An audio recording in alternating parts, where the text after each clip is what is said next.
are back for episode 7. If you are here and you don't realize who we are the Bits and Pixels podcast where we talk about industry news, culture, and more. And we are your hosts. I am Brianna, and I am here with Karlo. That's me, your boy. Your boy. And I'm also here with my boy, Kyle. What up? Oh, I guess I'm not her boy. Darn. Oh, you're also my boy, but you said it first. Oh, it's fine. Both my boys, it's fine. I feel like a mother. You know what? I feel like you're like the mom, and I'm just like that kid you never wanted. You're just like, I guess we're okay. No, I'm just kidding. This was not the energy that I was playing. I'm feeling very sardonic about stuff, and so I'm trying to match that energy, and just be like, hey, ooh, mofos, yeah. Like, I don't know. Are we your favorite nerdy podcast? Ooh. Anyway. I was gonna save this shtick until later, but if you're not following us here on Twitch, you really should be. We are 1 follower away from hitting affiliate, which is super freaking dope because we've been doing this for 2 months now, guys? I think 2 months. Yeah, you see, you're the lady on top of me. You see her on top. You listen to her. She knows what she's talking about.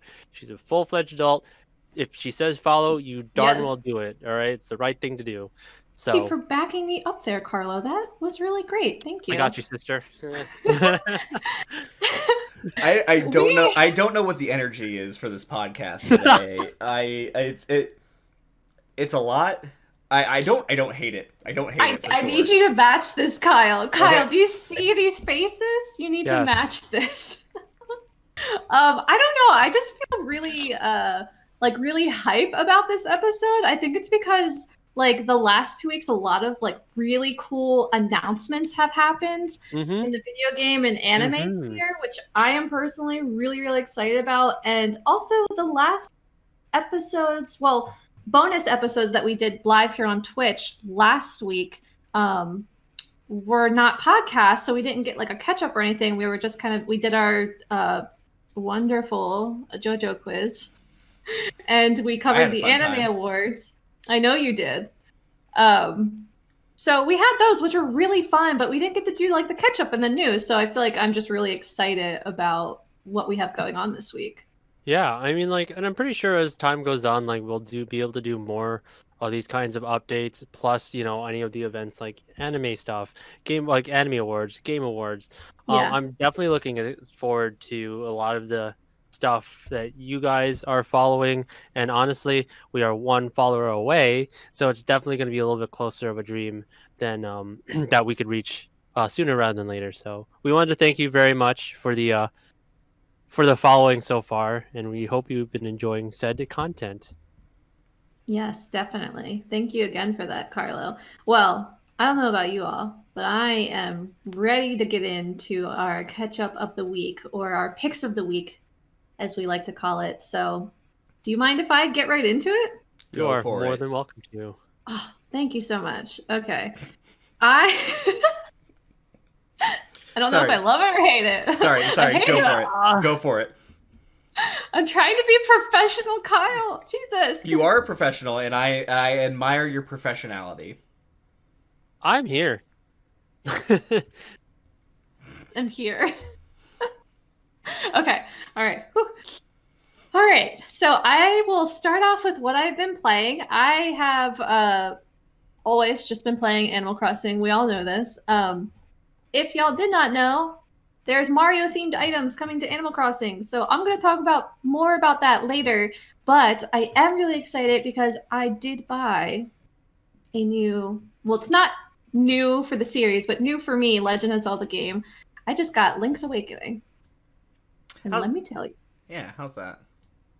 It is hella cute. I love the art style on that game. It's so good. So here's the thing. I never played the original for the Game Boy. I am tempted to still get... I think I can get it on the Wii U through the eStore, I believe. Because there's no way I'm going to find it for the Game Boy now. It would be ridiculously priced too. But the Wii U, the Switch has some of the Game Boy games, but the Wii U has more options of Game Boy games ported that you can buy in the e-store. So I was still considering getting it because I think it was $7 from the Wii U, and I kind of want to compare and see.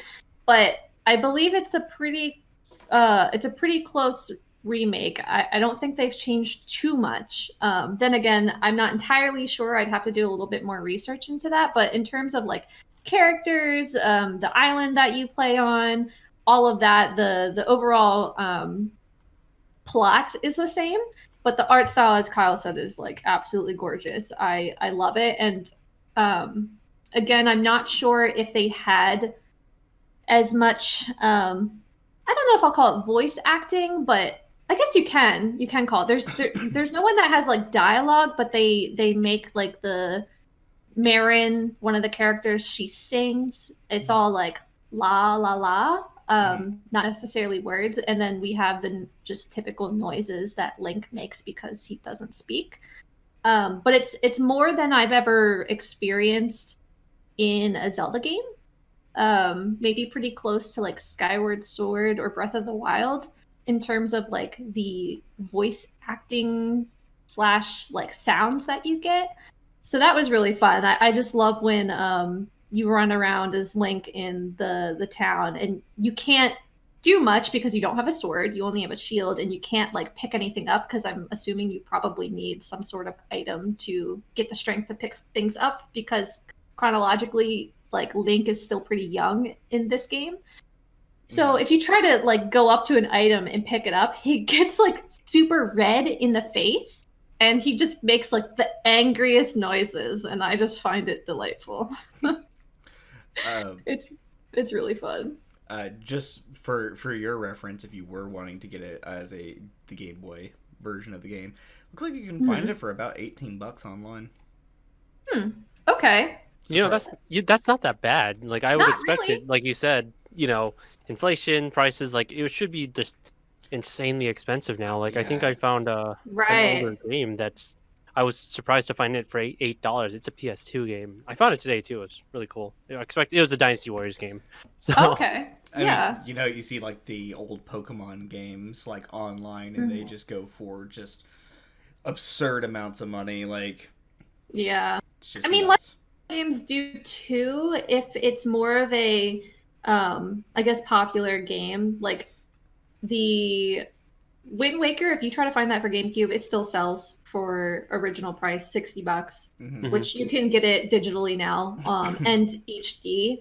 But I definitely do, because Legend of Zelda, the series, that's like my favorite series, as you can tell, and I talk about it all the time. It's one of those ones where I would, if I could find it physically, I would still buy it, because it's such like a special series to my heart. And I am lucky enough to still have a GameCube, and I have a Game Boy, which I would be able to play like some of those games. I did see an NES in vintage stock the other day, which is a chain vintage store out here in the Midwest.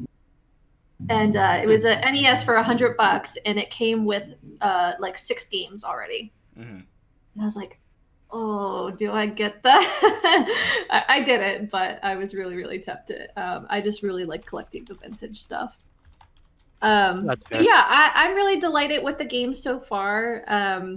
It definitely has some challenges to it, like the series does. Like sometimes the prompt for like your next goal, I got really confused by some of them, so I was like running around the map just a ton and not knowing what to do. So there's a little bit of that. The one thing I don't like, and this is such a minor thing, the one like quarrel I have with it is the item equipped. You can equip 2 items that aren't your sword or your shield to the Y and the X button on the Switch.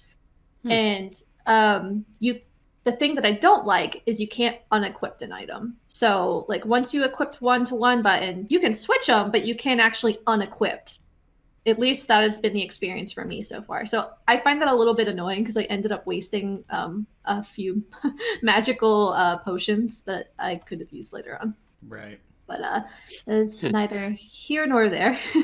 I felt with the really lackluster Nintendo Direct, as well as not getting anything really for any sort of acknowledgement, I'll say. We for the Legend of Zelda 35th anniversary, which just happened this past weekend, which was the 21st of February. There wasn't really acknowledgement. We are getting Skyward Sword HD, and we're getting those really cool Legend of Zelda themed Joy-Cons, which I am very excited about. But other than that, they haven't been treating this series with the respect I think it deserves. I'm a little salty, but I'm just trying to put that aside. I got this game. I mean, if you want to be a little bit more than salty, I mean, this is a safe space. We're all friends here. You can definitely just unleash it. Yeah, I mean, if anyone knows me and saw my Twitter feed on the 21st, you can see just how much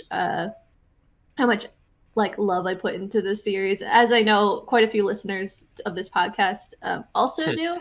So yeah, I was pretty salty, but like there's nothing I can do about it, right? So like, yeah, I'm upset. I want more. I'm just trying to be hopeful for the future. I think Nintendo knows that if they mention anything about the anniversary, there's going to be immediate questions, wanting information. Like people, like the community is going to jump down anything they say about Legend of Zelda, and I think it's probably easier for them to avoid it than to say anything. And I think that's why they've been so quiet. One, about Breath of the Wild. Two, as well as not really saying anything about the 35th anniversary. Like the first tweet we got about Legend of Zelda content was, I think, three days after the anniversary. So what that really means, I don't know. I'm only theorizing here, but I think they know if they say anything, the community is going to want answers, and they might not have those answers yet. It's really surprising to me. I was looking at the Nintendo of America like Twitter account because like I kind of pointed out that it was really weird that they hadn't acknowledged it like at all on the actual anniversary, and like they put out like a lot of like tweets about kind of like just some of the recap stuff from the direct, but they didn't even like mention Skyward Sword HD, which was just it's just, I just found it really weird, like, you know, like it's, I don't know. If I recall correctly, I mean, obviously 35th anniversary is a big one, and it's also, so Mario's has its 35th anniversary this year. Pokemon has its 25th, which we'll talk more about. So like, it's a big one, you know. It's not like it's the 32nd and they don't have like whatever, you know. It's still a cool number, but it's not a big one. So yeah, I think the community feels a little slighted. Like, really, you couldn't have said anything. Like like there still would have been backlash and maybe people questioning like, how come you're not talking about the games and whatnot? Like, where are you with production? But yeah, to just ignore it, where it's literally like one of their top series, and it was their third like big game, right? They had Donkey Kong first, Mario, and then Zelda came out the same year as Mario. Well, I guess technically like 6 months later, but anyway, I can go on and on. I'm just hoping that we get more information in the upcoming months, and you bet your bottom dollar that I will be giving you the rundown every time one happens. So. Yeah, Bree, we were talking about it a little bit earlier and stuff, but based on that direct, I think at this point I might be surprised if we see the Breath of the Wild sequel this year. Just because of the language that they used of like, we'll have more information for you later this year. And to me, that speaks more of like we're going to give you more information later this year, but it's probably not going to be coming this year. That's purely speculative. I don't know for sure, but like, based off of Nintendo's past and other video game companies' past, when they say that we'll have more information for you on that later this year, it's usually kind of an indicator that it's not going to be coming that year. Yeah, and I agree. I'm like, part of me is like, maybe they're just being so quiet because they like have something cool coming up and they like just want to keep it hush hush. But I think more realistically, as you said, it's just they don't want to put parameters around such a big a big project that's people are like anticipating. Like this is the game. Like Legend of Zelda, like Breath of the Wild was probably one of the like most highly rated games for the Legend of Zelda series. And in video games in general. In general, that was such a well-received game. But I mean, the first one was also delayed. I don't know the exact years, but I know that it was originally announced, I believe, for the Wii U, and there wasn't a Wii U exclusive Zelda title. I'm almost positive that when they unveiled the Wii U, they announced that they were making a Zelda game for the Wii U, but it got delayed so much that it ended up being a cross-generation title, with it coming out on the Wii U and the Switch. Yeah, exactly. And because like I think that they know that if they say a date and it doesn't come by, they're gonna have some people under their ass like really upset. And yes, it would be upsetting. I would never be in the crowd of like, fuck you, Nintendo, like how dare you do this to us, like I'm not going to support you anymore. Like I still support Nintendo. This is like my all-time favorite. I don't care what it is. When it's like, I want it to come out soon, but I want it to be a good game. I want it to be worth its money. And I'm on the same page about that too, because like we know what happens when a game is rushed. Cyberpunk and cough. But like, and I think one of the big reasons is making sure that like that this game is definitely part of our childhoods, at least for a huge majority of us. So I think we just want to make sure that when we do actually get the chance to play the game, it's just gonna be a good time. We're not gonna be PO'd to hell. Like I'm just excited that once I get to see like the continuation of that story, because they really did leave that huge hanging thing, like that big cliffhanger. There we go. There's so much speculation about what's going to happen in Breath of the Wild too. And now that we had Age of Calamity, which is not canon technically, but is supposed to be an alternate reality prequel to the Breath of the Wild event, like who knows. I mean, I am excited. We'll see what happens. I really do hope we get some more love this year. My boy Link deserves it, I think I could realistically, so last year was the 35th anniversary of Mario. And we just got Mario 3D World plus Bowser's Fury like at the beginning, like a couple of weeks ago now. I think 2 weeks. 2 weeks ago. I remember this. So I could realistically see a situation where Breath of the Wild 2 comes out in like early 2022 as the capstone at the end of the celebration of the anniversary. If that's the case, I'm more than happy with that. If it takes a little bit longer but we get the quality product, I think that's all that matters. Yeah. That's true. And then they'll know, like, hopefully, because 40 will then be coming up in 5 years. While that's like, oh, that's 5 years. Game development is a big old beast and takes a long time. So, maybe they'll start thinking ahead. Definitely. But that's what I gotta say about that. It's a really cute game. I very much enjoy it so far. I'll let you know. Yeah. Can I make one quick interjection? Yeah, go for it. Just so you know, while we were talking about that, we just got our 50th Twitch follower. Special. Yay! Yeah. I actually know our Twitch follower. His my buddy Travis from my college days. Thank you so much, Travis.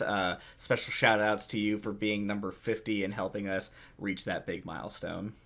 Wow, thank you so much, Travis. That really, really means a lot to us. I know I'm speaking for all three of us here, but that is so cool. Wow, thank you.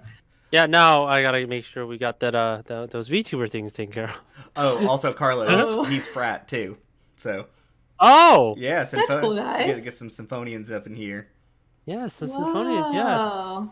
Once and always, Very my guy. Cool. Yeah. Well, excited. Travis is the MVP. Mhm. You officially got us to affiliate, so wait for like some really dope content coming. We're gonna Yeah. have to figure that out now. Oh God, now we have to make content. Oh no! You know what? And I'm super excited, like that we've got no, it's again a huge thank you, like I said earlier, to so many of you guys who have just been here. Like it's super awesome that you guys like us enough to keep coming by. So definitely a plus. Or at least most of us. Yeah, most of us. Oh, There might but be a divide in the group with co-hosts, but I mean, it's split. It's already show. You can see the two favorite hosts on one side of the screen. that's true. Yeah. it's nothing. No comment. I'm just gonna say, you see that live screen? That's definitely where the split between us is right now. Yeah. We're just separated by a live screen. I'm the antagonist of this podcast. Oh man, Oh, my we're lord. gonna really play up that theme. You brought this upon yourself. Oh, I've been thinking it, so it's good. Oh, it's good. Awesome. Well, thank you again. Yes. 50 is really exciting, so thank you. All right. Well, I'm gonna get into what I've been watching. Honestly, just been keeping up with the usual stuff that I mentioned in the last few episodes, which has been Wave. I watched I watched 2 episodes to catch up on that. No spoilers, but that show's trying to rip my heart out. Secondly, Heaven's Design Team. I've talked about that show before. Absolutely love it. Makes me giggle. It's on episode 7 now. Does it make you ooh woo? It makes me ooh a little bit. It's really funny. It is an edutainment anime, so if you're into that style, like if you like Cells at Work, you would probably like this show too. So I would say if you watch that, try this one. It's really cute. Also have been keeping up with Skate the Infinity. I just as an update am trying to get my dad to watch Skate the Infinity. It hasn't worked so far. But my goal in life is to get my dad to watch this anime. I wish you luck in your endeavor. Thank you so much. Getting your parents to watch anime is gonna be a good time. Let me tell you what. I'll tell you what. Well, I'm so in a sense like because my parents grew up on anime, like they're only in their 40s, so Mine too. Like Sailor Moon was really I don't want big. to talk about how old my parents are. I think we've talked about this before. There's kind of a gap. Like Carlo's parents are more of like the average age for our generation, and then Kyle and I have younger parents. Me, the more young. Yeah, comparatively, and I just have the youngest set by a few years. So Sailor Moon was really big. Astro Boy. I think they were a little outgrown for like Dragon Ball Z, but like my brother and my siblings really like Dragon Ball Z, so my mom like watches that stuff. My mom knew that I was like a dweeb from the beginning, so they're kind of used to it. Like they know I like video games and anime. My dad used to watch like Pokemon and stuff with us, but I'm trying to blend the two and like make it make sense for him because my dad he doesn't do it really much anymore, but my dad was a skateboarder and he was really close to being pro. He was, I'm pretty sure he had a couple sponsorships lined up, but for personal reasons, it didn't end up working out. So he had, like, my dad raised my sister and I on skateboarding. Like, we did that from such a young age. So I'm trying to, like, convince and maybe bribe my dad a little bit that he should watch it because it's skateboarding. And it's the first like official like skateboarding anime that's out there. So you know what you should do is you should get him to watch it, and then y'all should record a podcast together talking about it. Dad, are you watching? Because like Dad, we could do that. Would you do it? I don't know if he's actually watching. He told me over the phone on the weekend that he watched the JoJo one. Really? Yeah, you want to hear what he said? So he's like, I didn't really understood what you guys were talking about, but you all seem so smart. Like you're too smart for me. And I'm like, it's anime. We're not smart. We're stupid. We're the opposite. Yeah, I was like, no, Dad, you're no. Thank you, but no. I've only gotten my dad to watch one anime with me. I don't want to think about getting my parents. I felt awkward watching Disney movies with them, and Star Wars, actually. Star Wars. So you mean you want to watch Beastars with them? Yeah, of course.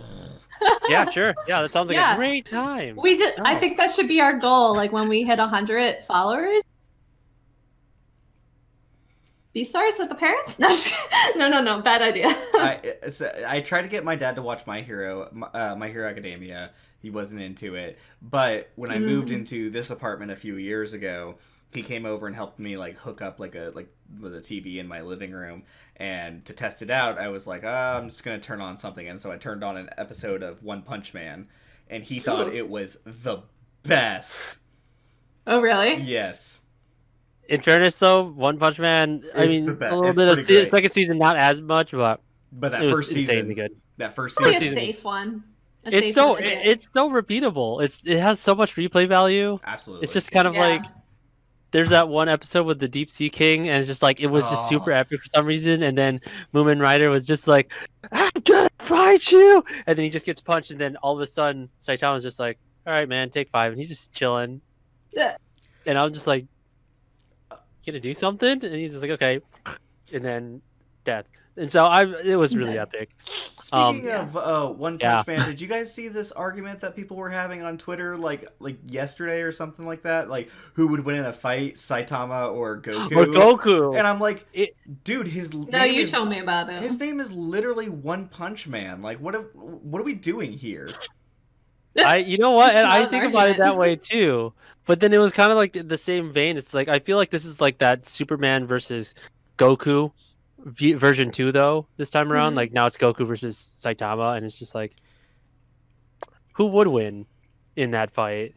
Because it's just like because like in his fighting game Saitama literally just like comes in and just destroys everybody.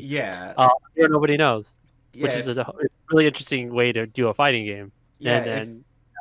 If you choose Saitama as one of your characters in the One Punch Man video game, he's not a playable character. Basically what happens is you get a timer on your screen that you basically have to stall your opponent until he shows up at the scene, and you just automatically win. Like that, like Yep.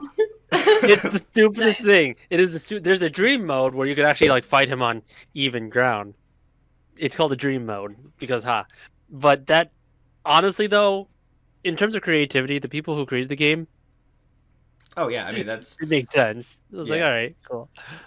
But yeah, One Punch Man beats Goku every time. Just for the record. I feel like you're saying that with a little bit of bias. That's just me. Possibly, but One Punch Man is literally like his name is One Punch. Like literally, like I don't know. It's just the fact that it's even a debate feels really stupid to me. I feel bad for Krillin. Everyone's obsessed with Goku, so yeah, you know. Even Kyle. No, I was kidding. Negatively obsessed. Yes, for sure. Fuck Goku, I hate him. You're gonna add like a beep to that, right? Yeah. Like it's just like go. It should be a Goku. I don't know like what noises that character makes, but if he like screams like when he goes like level 9,000, I don't know this shit. Whatever. Super Saiyan 69. Let's call it that. Yeah, 69 just variation. put a noise over it. Nice. Please post-production, thank you. That's my new it's gonna be my new beat that I'm gonna make for intro music for the podcast. Awesome. It's just actually this doesn't need to be on the podcast, but here we are. The wow sound, you should make that the bleep sound. Oh yeah. Ooh. But why would I bleep something? Of course, because this is a podcast for good boys and girls. I'm gonna get back into what I've been watching. I'm gonna become the Joker of this podcast. I mean, Joker. You should go to sleep, Joker. Anyways, Anyway, I wrote in chat that I'm petitioning to get my dad to watch this, so I'm really gonna make him do it.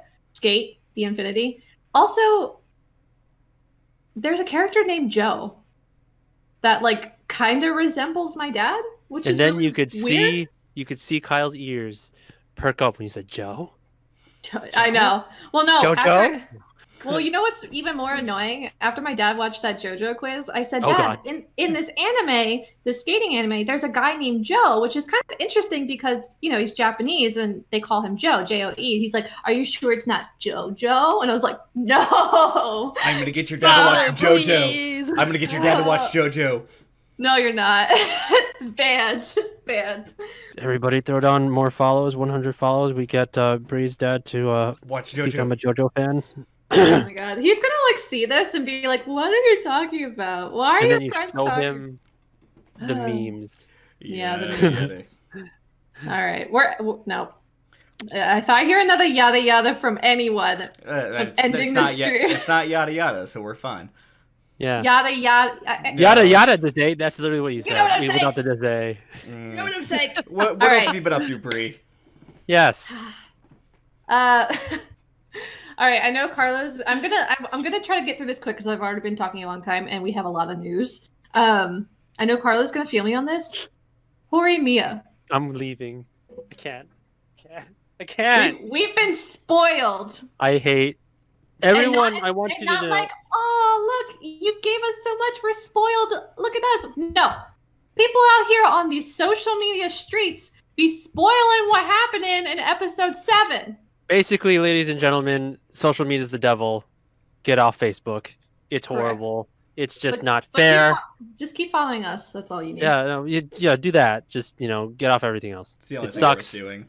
That was honestly, without going to any types of spoilers, was the most wanted yet hated thing I had ever found out about that anime, and that anime is the most wholesome anime. It's not anymore. I'm not going to say anything.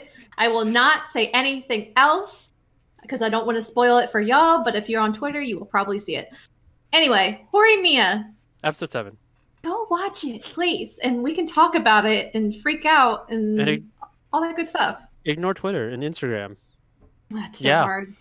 It's so hard. But the thing I wanted to highlight what I've been watching this week, and it was like a 30-minute video on YouTube. It's by a creator called Master Maze, and they make really top quality Legend of Zelda content. I had just found out about them only like 2 weeks ago. And they made a video called Life as a Bokoblin. And it's documentary style.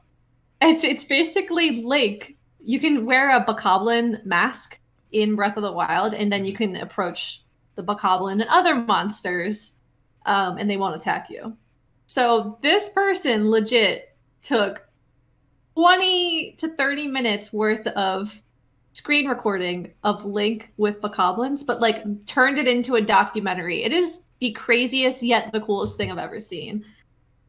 I don't know if people want that type of content, but I'm here for it, and it was great. Yeah. Hashtag wholesome content. I mean, Machinima like got really popular for a while, so I mean, like I think there's still a market for that kind of content. I forgot that type of thing existed. Sounds fun. It does. It's delightful. It's very Red versus delightful. Blue, Legend of Zelda edition. Yeah. Oh my gosh. That would be fun. And then lastly, I will finish off with what I've been reading. I cannot talk too much about this, but the Seven Seas Entertainment localized a manga called Donuts Under a Crescent Moon.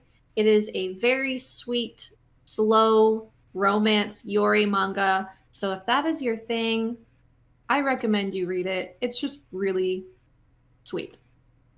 And it's about adults, which we love around here. I don't want any kiddie shit anymore. So it's a good one. Yeah. I feel like the older we get, it's harder to watch.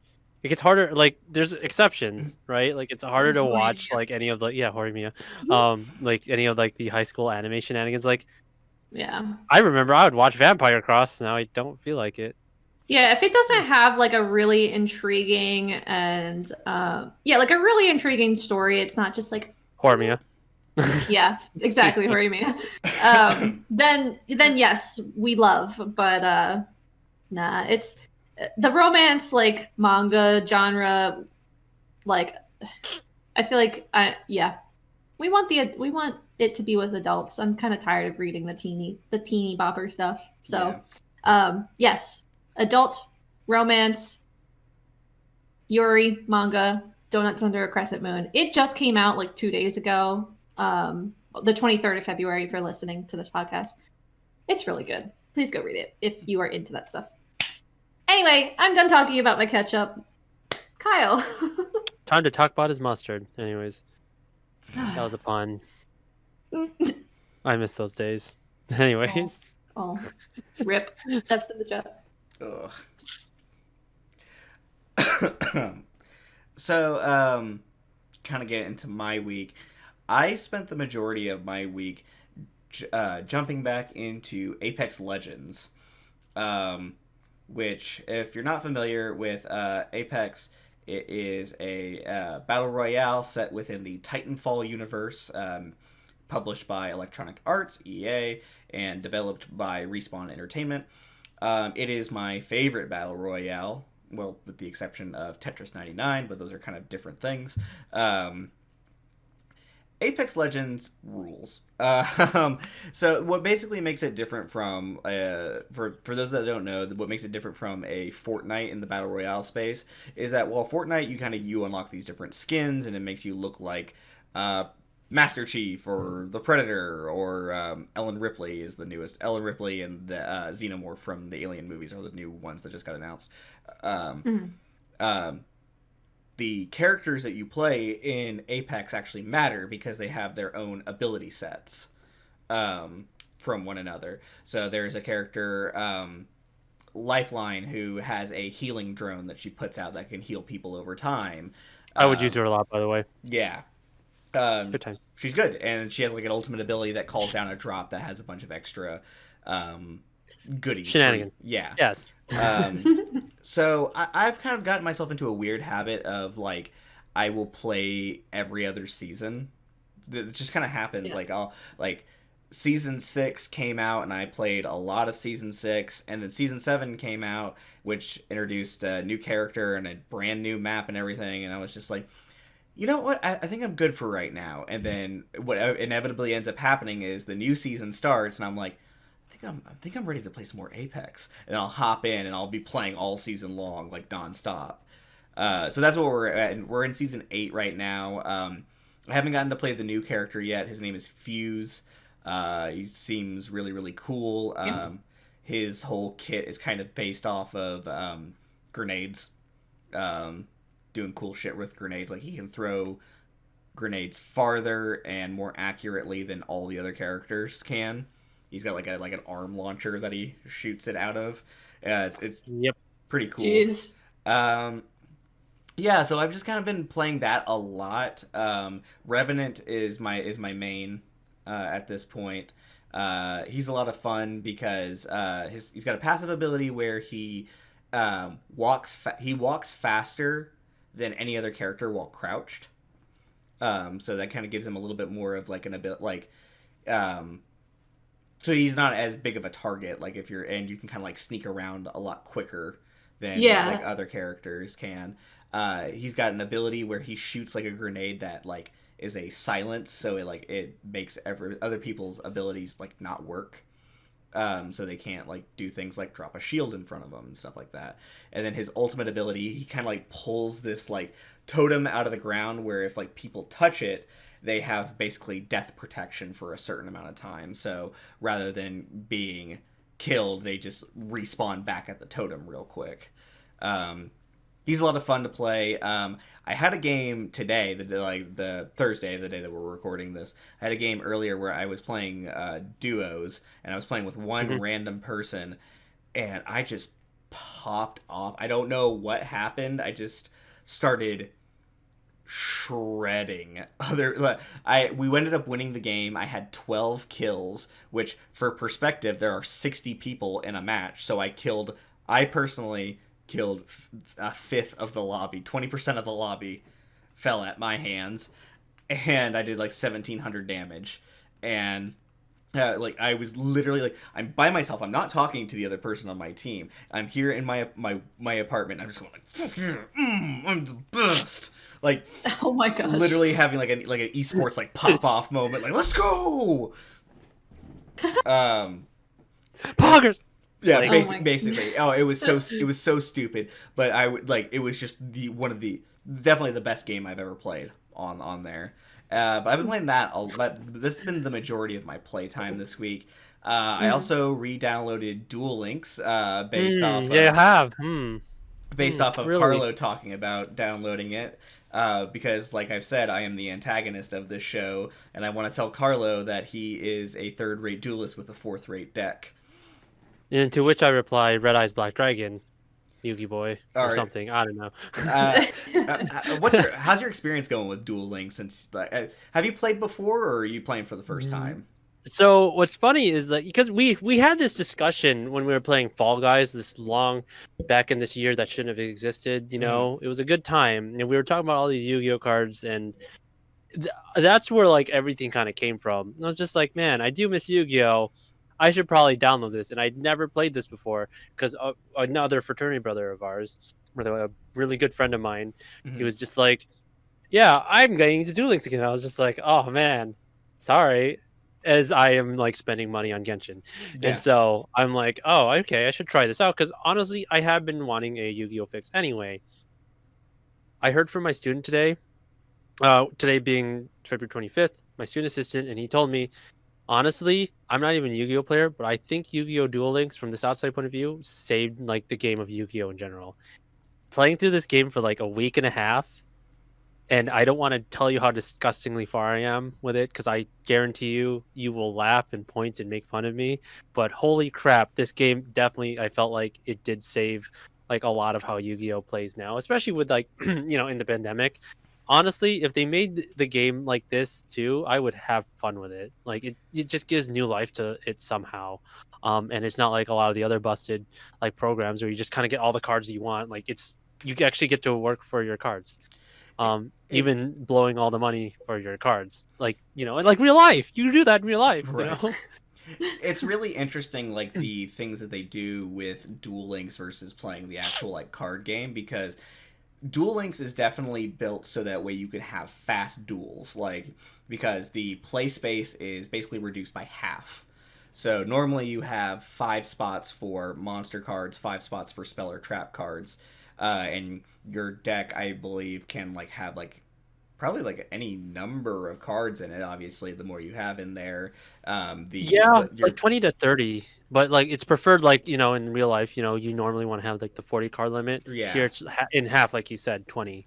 Right. Yeah. So your deck at the absolute most can only have 30 cards in it. You've only got 3 monster spaces and only 3 spell or trap card spaces, which definitely speeds up the game quite a bit especially if you can do some crazy shit. So the deck that I have built is it is Seto Kaiba's wet dream.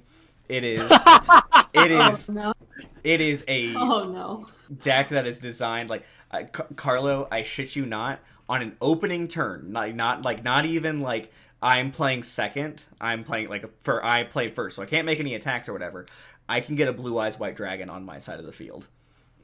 So honestly, I'm gonna totally be honest with you. I believe you, because there's how you have the gates and you have the Dark Side of Dimensions version. Yeah. So I have the Blue Eyes Alternative Dragon, and I was just like, all right, he starts off with like 2 Blue Eyes and that, so let's add 3. So I have 3 straight up Blue Eyes White Dragons plus the alternative, and all of a sudden first turn, here's Blue Eyes Alternative White Dragon, and it's just there. Afterwards, there's the skill that like in the game that you have, where it depends on the character you're using. For my character, for that Kaiba specifically, I have the Ultimate Dragons one, where if you have at least 2 Blue Eyes White Dragons, you can pull out a polymerization out of your butthole because you're Seto Kaiba. And I played that, and second turn, here's Blue Eyes Ultimate Dragon, or here's Neo Blue Eyes Ultimate Dragon. Yeah. See you later. And it's gross.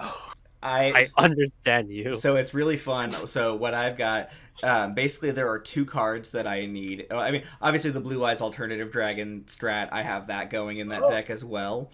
Yeah. But the other one that I have is, so if I can get, I just need 2 cards in my opening hand to be able to get Blue Eyes on my side of the field. I need Nice. Okay. so it's 1 card, it's called Sage of Blue Eyes, and the other one I just need an effect monster that I can summon on that first turn. So let's use Lord of D for example. Lord of D is in my deck, of course. Because I remember that card. 1, it's funny. His name is Lord of D. 2, the effect of Lord of D is pretty damn good, where it's like your dragon monsters can't be targeted by spell or trap cards. So put Lord of D on the field. Then Sage of Blue Eyes has an effect from the hand, where if I discard it and an effect monster on my side of the field, I can special summon a Blue Eyes White Dragon from my deck. So I have done that so many times where I've had a Blue Eyes Blue Eyes White Dragon on my side of the field, very first turn. And then the best part is when I tribute summon the Blue Eyes for something else, because I've got another card in my deck. I believe it's called Stormwind Dragon. Oh, that is not the card I thought you were. I thought you were going to talk about Birthright, which is such a great card. I don't know if I have that one. Okay. Stormwind Dragon, basically, it's a 6-star monster, so you only have to tribute 1 monster for it. You got 2,600 attack and I think 2,000 defense, and so it's got a bunch of really great stuff.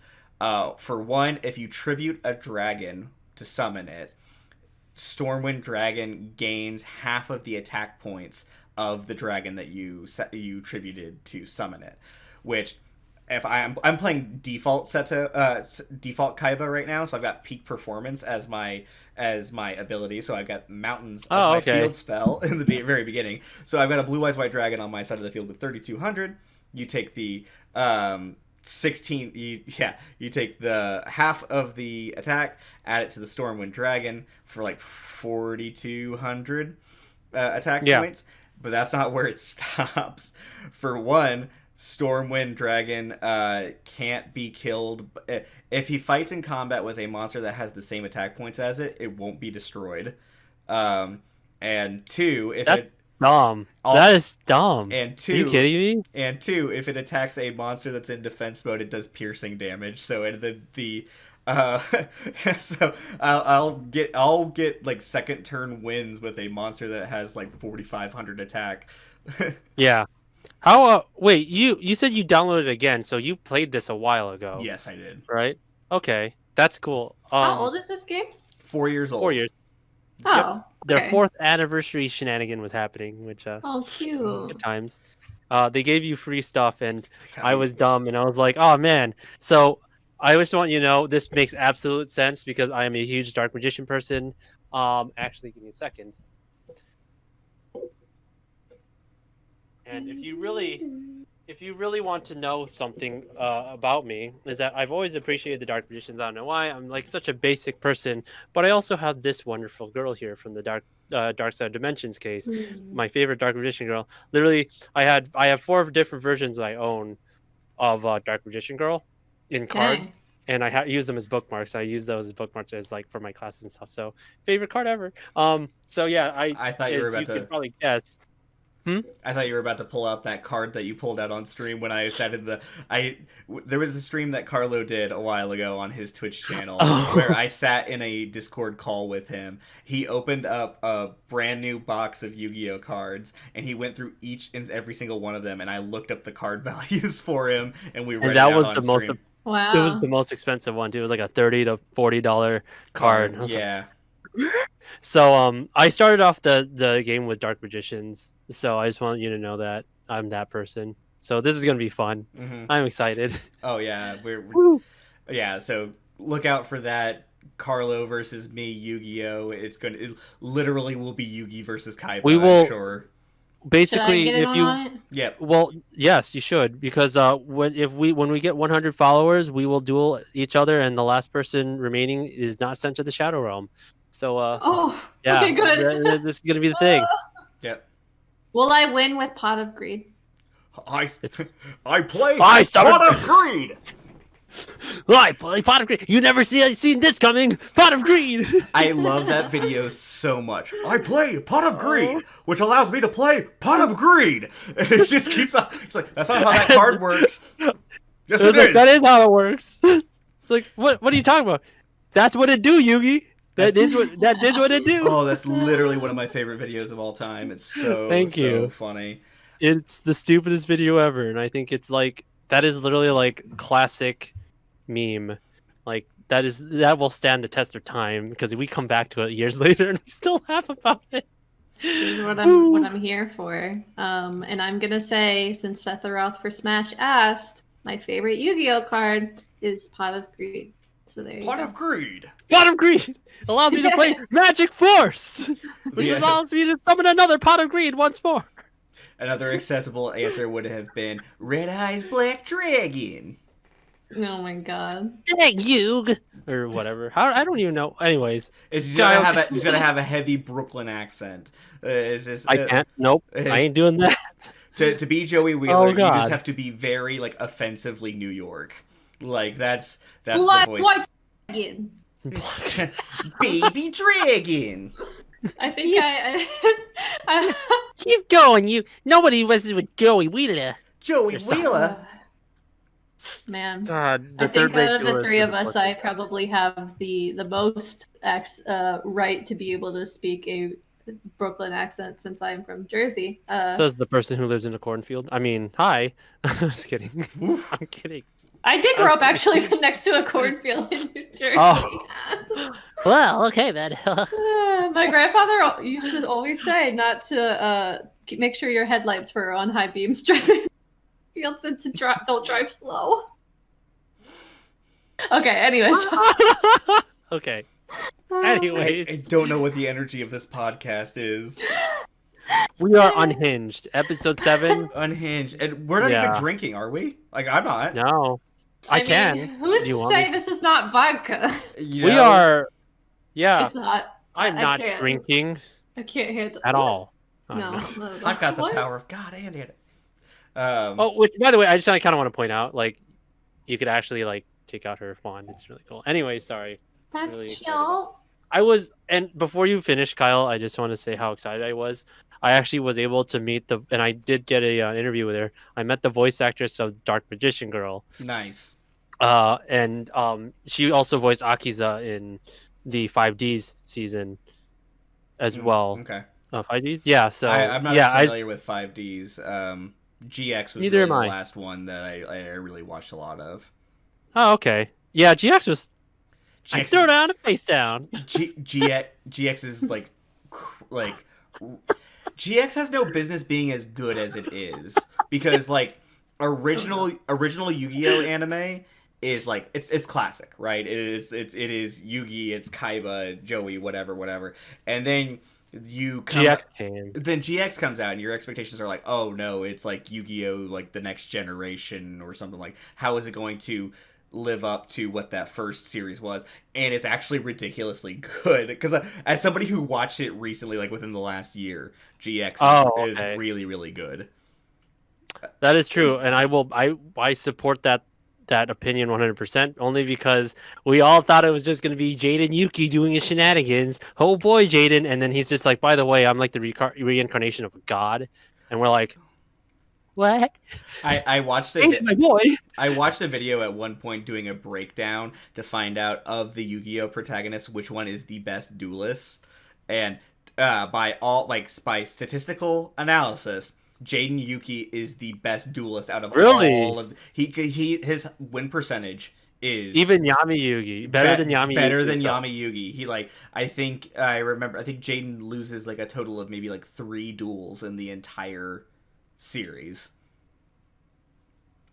and like maybe he doesn't even like lose all 3 of those duels. Like I think maybe he like forfeits one of that. Like he forfeits on one of them because it's like it's like a hostage situation where somebody's gonna go to the Shadow Realm or what. Yu-Gi-Oh gets very weird. That's something that I really realized watching that show again, is that it gets absolutely nuts. Like sometimes, like, Jaden, if you don't defeat me in this duel, I'm gonna chop off your friend's hand and send her to the Shadow Realm. I'm like, why are the the stakes are way too high. No, like literally last episode I was dueling some stoner dude. I don't know, like what. Yeah. Like, you know that episode, before you continue, and I do apologize, there's like that episode in the Battle City area where it's just like, oh man, it's just supposed to be this nice tournament that Seto Kaiba mysteriously puts up, and then all of a sudden Yugi goes and falls into this trap like an idiot, and then gets his like feet shackled along with his opponent, and then there's these saw blades. It's just like, by the way, when you lose your life points, you lose your soul, because those things are going to chop off your legs and your soul, and you're going to get sent to the spirit realm. Bye. And then I'm just like, this is a show for kids. This is intense for Saturday morning. If you haven't seen the Crunchyroll video of Yu-Gi-Oh, where they censored out a lot of that show, you really should. I feel like I have at one point. Every finger point is supposed to be was originally a gun in the Japanese anime. I believe it. So there you go. But yeah, I could talk about Yu-Gi-Oh for hours, I'm sure. But the Yu-Gi-Oh podcast. Yeah, stay tuned for a Yu-Gi-Oh podcast. Moving on from there, did some stuff with D&D. So I play a lot of Dungeons and Dragons. I play on a weekly basis with a group of some of my friends. We all live in different states, so we play over Discord and use Roll20. So I'm in a weird spot right now where so we're about like 2/3 of the way through the campaign that we're playing currently, but our dungeon master has already told us like, hey, we're like, start thinking about what character you're going to play for the next campaign. And so if you think about like the campaigns that I've been playing in this game and with this group of people, the campaign that we're playing right now would be campaign number 2. And so campaign 3 that will be coming up next is actually going to be a direct sequel to campaign 1 that we played. So we have the option, if we want to, of bringing back our character that we played in the first campaign, but like after like a 20 to 30 year time skip. And so I decided eventually that I finally decided that I was going to bring back my character, but I wanted to do something really drastic because 20 to 30 years is a very long time. Yeah.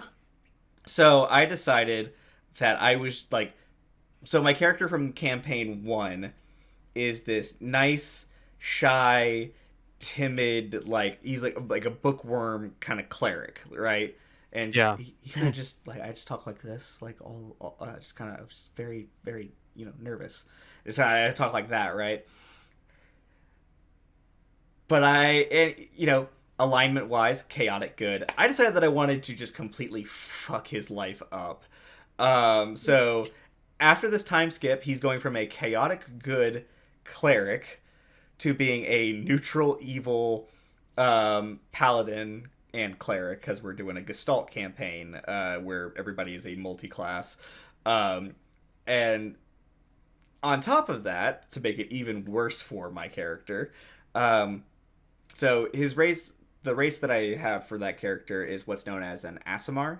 Aasimar are basically, they look like humans, but they are of an angelic bloodline. So they have the ability to basically tap into their like holy heritage, and they can kind of like go full like angel mode, sprout wings, and just kind of like fly around doing like holy shit. So I decided that I wanted to spice that up a little bit. So now he's a vampire. Also, that's a big difference. Yeah. Yeah. Okay. And obviously, I don't have the time to talk about like my full what I'm thinking about for the like reason this all happened. But I was like, by the time I got done and like workshopping it all with my dungeon master, I was like, man, I fucked my poor character up. Like, he's like went from this timid like bookworm like cleric dude to now he is a evil vampire fallen angel who is now divorced from his wife and 2 kids that he turned into vampires also to protect them, and it's just gonna be a bad time for that guy. Oh no. So moving on from D&D, what I've been watching, I'm gonna try to speed up some of this stuff a little bit. I watched past last week on Netflix. We got Thus Bespoke. Thus Bespoke. Thus Spoke. I forgot my name. Thus Spoke Kishibe Rohan, which this is quick. It's a quick JoJo. Let's just put it out there. Okay. Thus Spoke Kishibe Rohan was a side series that Araki did. As a basically it would be like one shot issues on in Shonen Jump, and they are also focused around this character Rohan Kishibe, who is a manga artist. He's from Part 4, Diamond is Unbreakable. And it's very interesting. So Netflix turned it into a 4-episode miniseries on there, and it's a side story. And it's very interesting because it's like there are no stands in this at all, and it actually deals a lot more with like paranormal kind of stuff, and some of it, like, there are no existing JoJo characters even in the episode. It's more just Rohan like telling stories that he has heard and experienced to other characters, and it's really, really good. The art style is awesome. There are small references to the Act 2 JoJo Part 4, like it'll be like they'll be in the small town where Part 4 is set, and he'll be sitting at a cafe and he'll be talking to other characters from the town. And but I mean, like, other than that, is like majority of it is just like, no, this is Rohan going and experiencing like a supernatural kind of story. Like there's ghosts and like spirits and stuff like that, not instead of stands. And it's very, very interesting. I think it's really, really well done, and like the animation on it is actually absolutely beautiful. There, JoJo minute over. It sounds better than the original. You might like it. I don't know. You might like it. It's only 4 episodes. Each one's like 23 minutes long. I don't know.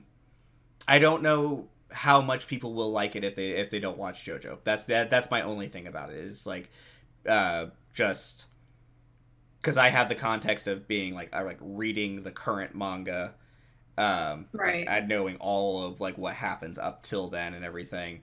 Even though it's not specifically like you see Rohan stand in there a little bit, but it's not like stands are not the central focal point, and there's not even like really any kind of fighting. It's really just kind of like really kind of creepy supernatural stories that he's telling and experiencing.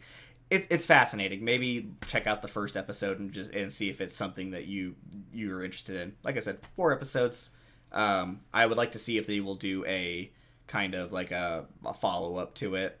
Also, the episodes are not related to each other whatsoever. You could watch them individually. There's no through line between the episodes. I also watched Interstellar 5555. As some of you, I'm sure, know, Daft Punk announced this past week that they were going to be retiring, breaking up, what have you. There will be no more Daft Punk music here in the near future, or in the future. Ever. And that hit me in kind of a weird emotional way. Like I would never say that Daft Punk is like, oh my god, they're like my favorite artists of all time or anything like that. I love their music. I really, really do. I love the robot motif and everything, and I don't know, I love music. Music is a very big influence in my life and everything. And I started really thinking that day when the announcement was made, I really got into my feels a bit, because I was thinking about like just the massive impact that they had on music over their 28-year career. Yeah, it's a long time. And I keep thinking it's still like within like we're still in that 2010 range. I think I'm really sad that you said that. 1993 was when they formed the group. That was the year I was born. It was 2 years before I was born. No, it was a year before. That was the year after I was born. God, we're old. But so one of the cool things that they did was when I believe it was a couple of years after their album Discovery came out, they released Good album. Huh? Good album. I love it. It's very good. I mean, it has like a lot of the Daft Punk classics. It's got One More Time, Aerodynamic, Harder, Better, Faster, Stronger, Digital Love. Like that is the classic Daft Punk album. So a couple of years after that album came out, they released Interstellar 5555. I have to count every time because it's 4 5s. It's not like 3 5s. So there's not a really like a solid cadence to it. And basically what it is, it's an hour-long anime that has no dialogue in it and very little sound effects, but the anime itself is actually lined up to Discovery, to the album, and it plays over the top of the entirety of the movie. And it's really cool. It's just really cool. It's got that, like, I believe it came out in 2003 is when it originally came out. But it still has that kind of very like solid like 90s animation style to it. Oh man, yeah. And it's so good. I've seen it too, by the way.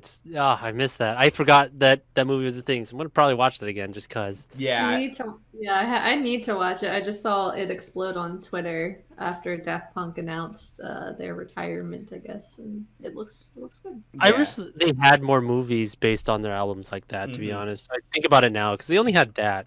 It's a cool concept. Yeah, I wonder how expensive it was. Toei did the animation on it. But yeah, I mean, for those who don't know what the basic premise of the plot is, there is an alien. There's a band on an alien planet, blue skin people. They are the like biggest band and musicians in the entirety of that world, and they have this hit song called "One More Time." It's the opening song on the album, and while they're in the middle of doing like this big stadium show. And like the planet gets invaded basically, and the band is knocked out and kidnapped, and you find out that the people who kidnapped them are humans from Earth, and have been kidnapped by a evil record producer / agent who basically transforms and mind controls them and makes them look like regular humans, so that way they can become the biggest band on Earth. And win like awards basically, and make money. Have them make the money, yeah. Yeah. So they become this band called the Crescendolls, which is another reference to another song on the album, the Crescendolls. And it's so good. Daft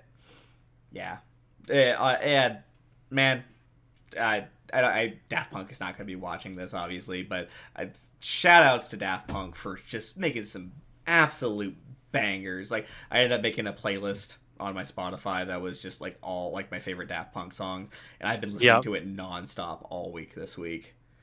I actually had my office. I would just because while I'm doing like some of my work, it's just I basically sending these emails to recruits. So I'm just like jamming out to like Daft Punk. It's like, man, this sucks.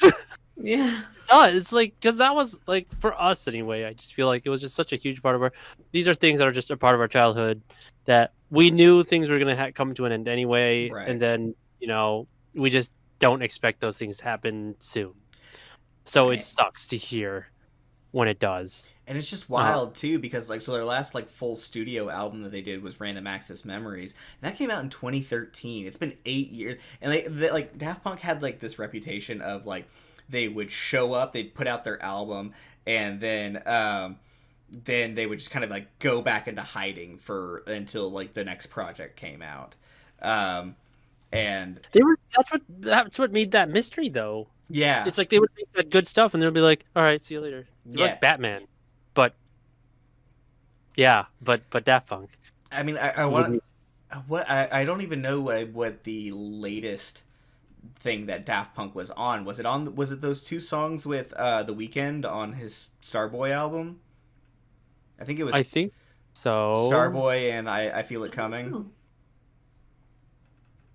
Or was it the Tron Legacy album? Like because they did the score for that.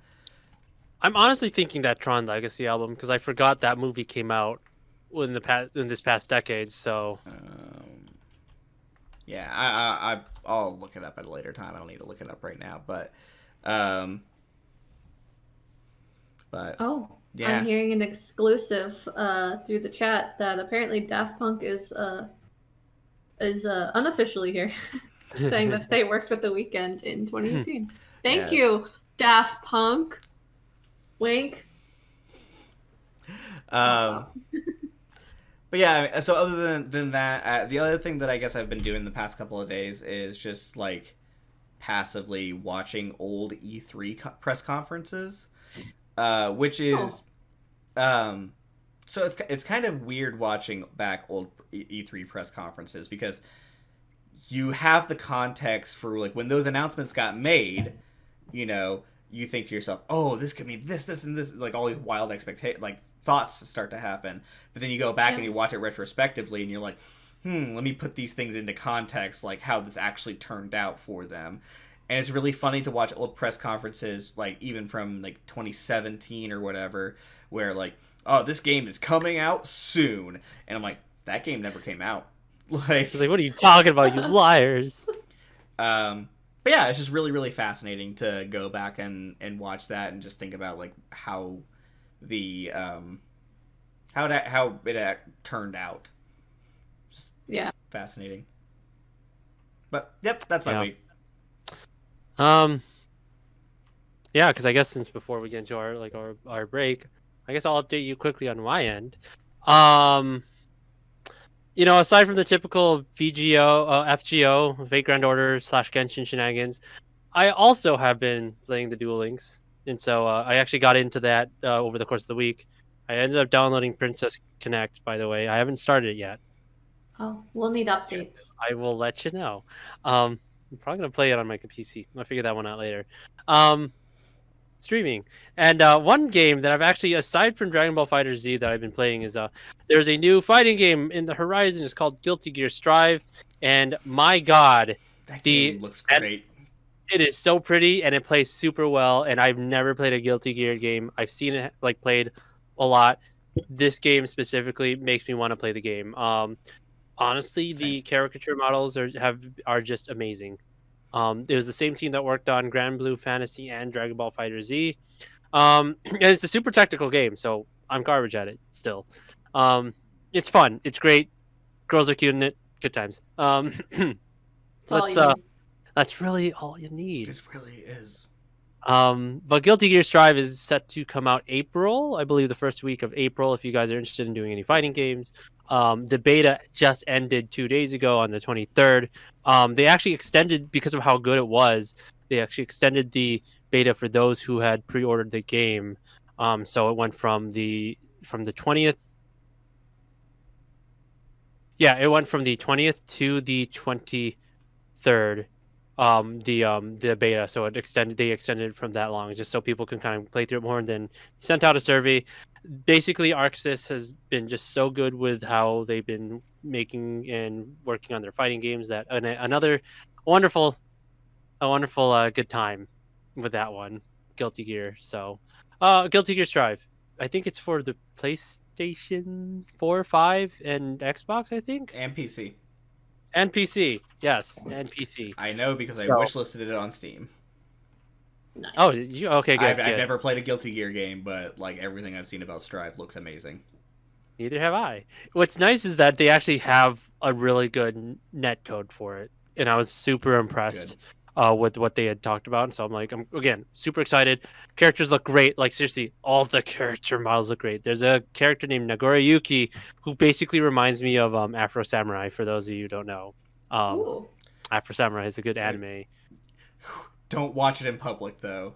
Don't watch it in public. There's a lot of shenanigans. I made the mistake of watching Afro Samurai while I was on the treadmill at the gym. And you just get into for those that don't know, there is a sex scene in it, a very long sex scene in it, in one of the episodes. And I'm just like, literally, I'm like hunched over my phone, just like at the gym, just like, come on, fast forward, come on, go. Hurry up! Did you have the noise, like the audio, like nothing? No, like I had my headphones in, But like, I didn't want somebody to just casually look over and be like, "Oh, there's Afro Samurai just fucking a lady." Like, I hey, you know, Maybe when he's what they he's want. he's cool. He's cool. I don't need that kind of attention. Oh my god. Oh my god. So yeah, Afro Samurai is a great show. But yeah, Guilty Gear Strive again. It's coming out on April 9th, I think. So please get that. Check it out. It's a great time. Especially if you're really new to fighting games. Definitely a fun time. So I've also been watching, you know, Yu-Gi-Oh. So I actually restarted watching the Battle City season. Mm-hmm. So I actually started off with the episode that I told you about with the whole Dark Magician fight, and then Dark Magician Girl actually coming out and looking super cool. Aside from that, Toradora, and also what I had been talking about, Horimiya. Anyways, no words, just sadness and happiness and sadness, really bittersweet feelings and emotions. Yeah. I have been reading which those again, usually twice a month, on the first Wednesday and I believe the last Wednesday generally of a month. The Nagatoro manga is updated for for their current chapters. It'll release those Wednesdays, and so yesterday on the 24th of February, I got to read another chapter of Nagatoro, and I swear to God, it's just I'm super excited for the anime to come out. They have definitely, especially the author, has definitely made a lot of changes, especially moving forward with the style of the manga itself. So you get to see a lot more. Like there's a lot of emphasis now on just shading, on just like the movement on the characters. It's super nice. Just continuing to read the manga. So yeah, so that is a good time. That's really, honestly, I kind of hopped in with you guys because I kind of felt like, you know, I also like, you know, with Bree, with you and Horimiya, Kyle, with an hour of talking about Duel Links and the Yu-Gi-Ohs and the Yu-Gi Boy. Like, it's just, I'm glad that we talked about that. So literally everything I wanted to talk about, I talked about earlier. So basically, my big thing, check out Guilty Gear Strive. It's such a great fighting game. I'm honestly looking forward to it. So other than that, yeah, that's all from me. We've got a lot of news coming you guys' way though, but I know we want to take a break sometime soon. Yes. Right? Yeah, we're going to be doing that right now, actually. So let's take a break. Everyone, go grab a snack. Go grab a tasty drink. Grab a drink. Come back. Yeah, or a drinky drink. Yeah, a baked drink. Yeah, bring that chaotic energy with us because we're just gonna keep getting more chaotic here. Anyway, let's take a break. We'll see you in about 10 minutes.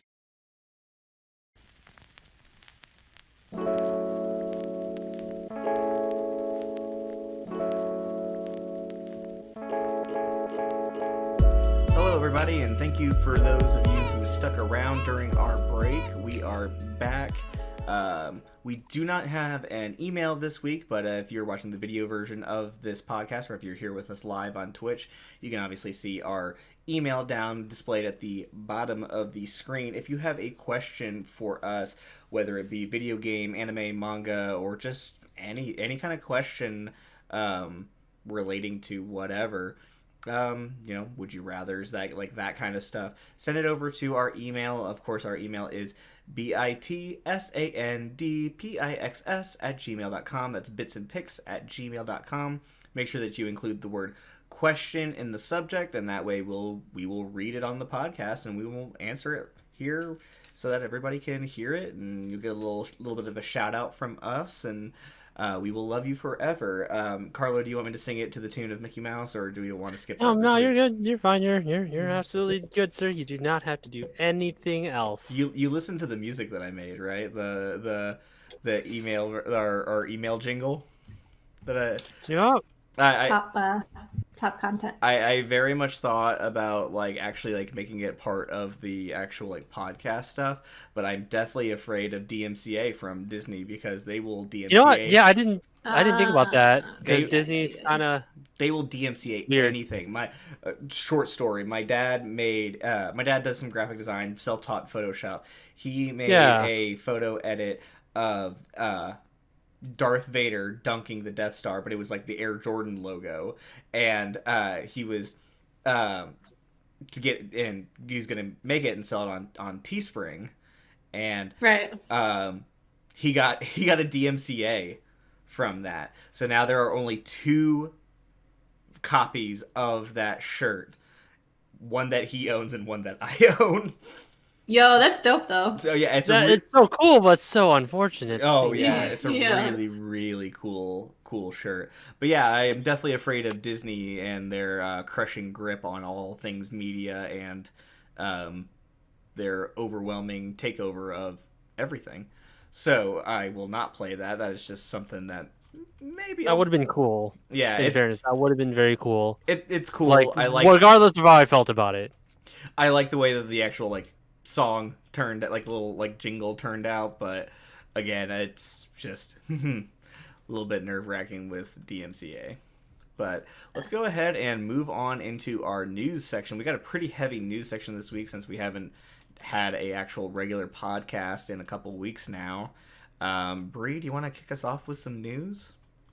Yes, I would love to. There are a lot of things, at least on my list, that I have curated here that I'm very excited about. Some of it's not necessarily new. We have talked about some of this stuff, but I just want to recap. So, speaking of recap, when we did our Anime Awards show last Friday, which was, the 19th of February? Yes. Crunchyroll announced new anime coming to the Crunchyroll streaming service. So, we saw Zombieland Saga Revenge. Mm-hmm. I've been killing slimes for 300 years and maxed out my level. Joran, the Princess of Snow and Blood. Odd Taxi and Tokyo Revengers. Yo, Odd Taxi looks really cool, though. I am really looking forward to seeing that. It does look cool. I am too. It's yeah, I don't know. From the trailer, you don't really know what to expect. It seems kind of creepy. Yeah.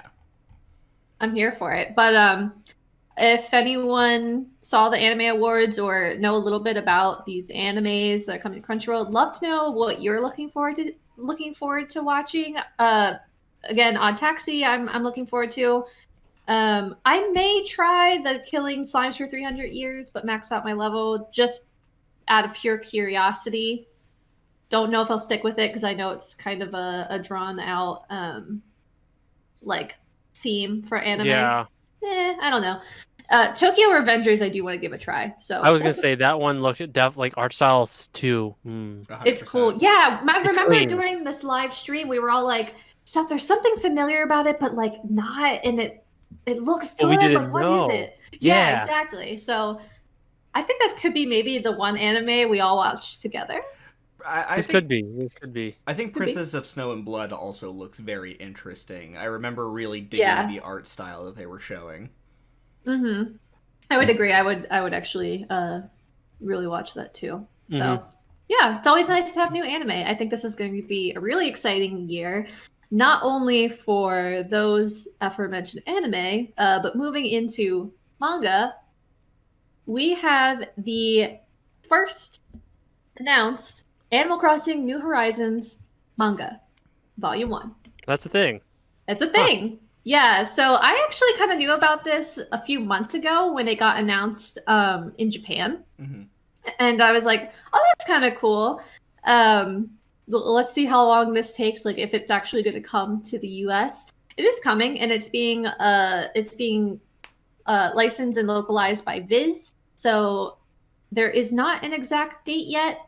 Let me just double check, make sure. I believe they just announced that it's coming, but there is not a set date yet. I'm just quickly looking at Twitter. Fall 2021.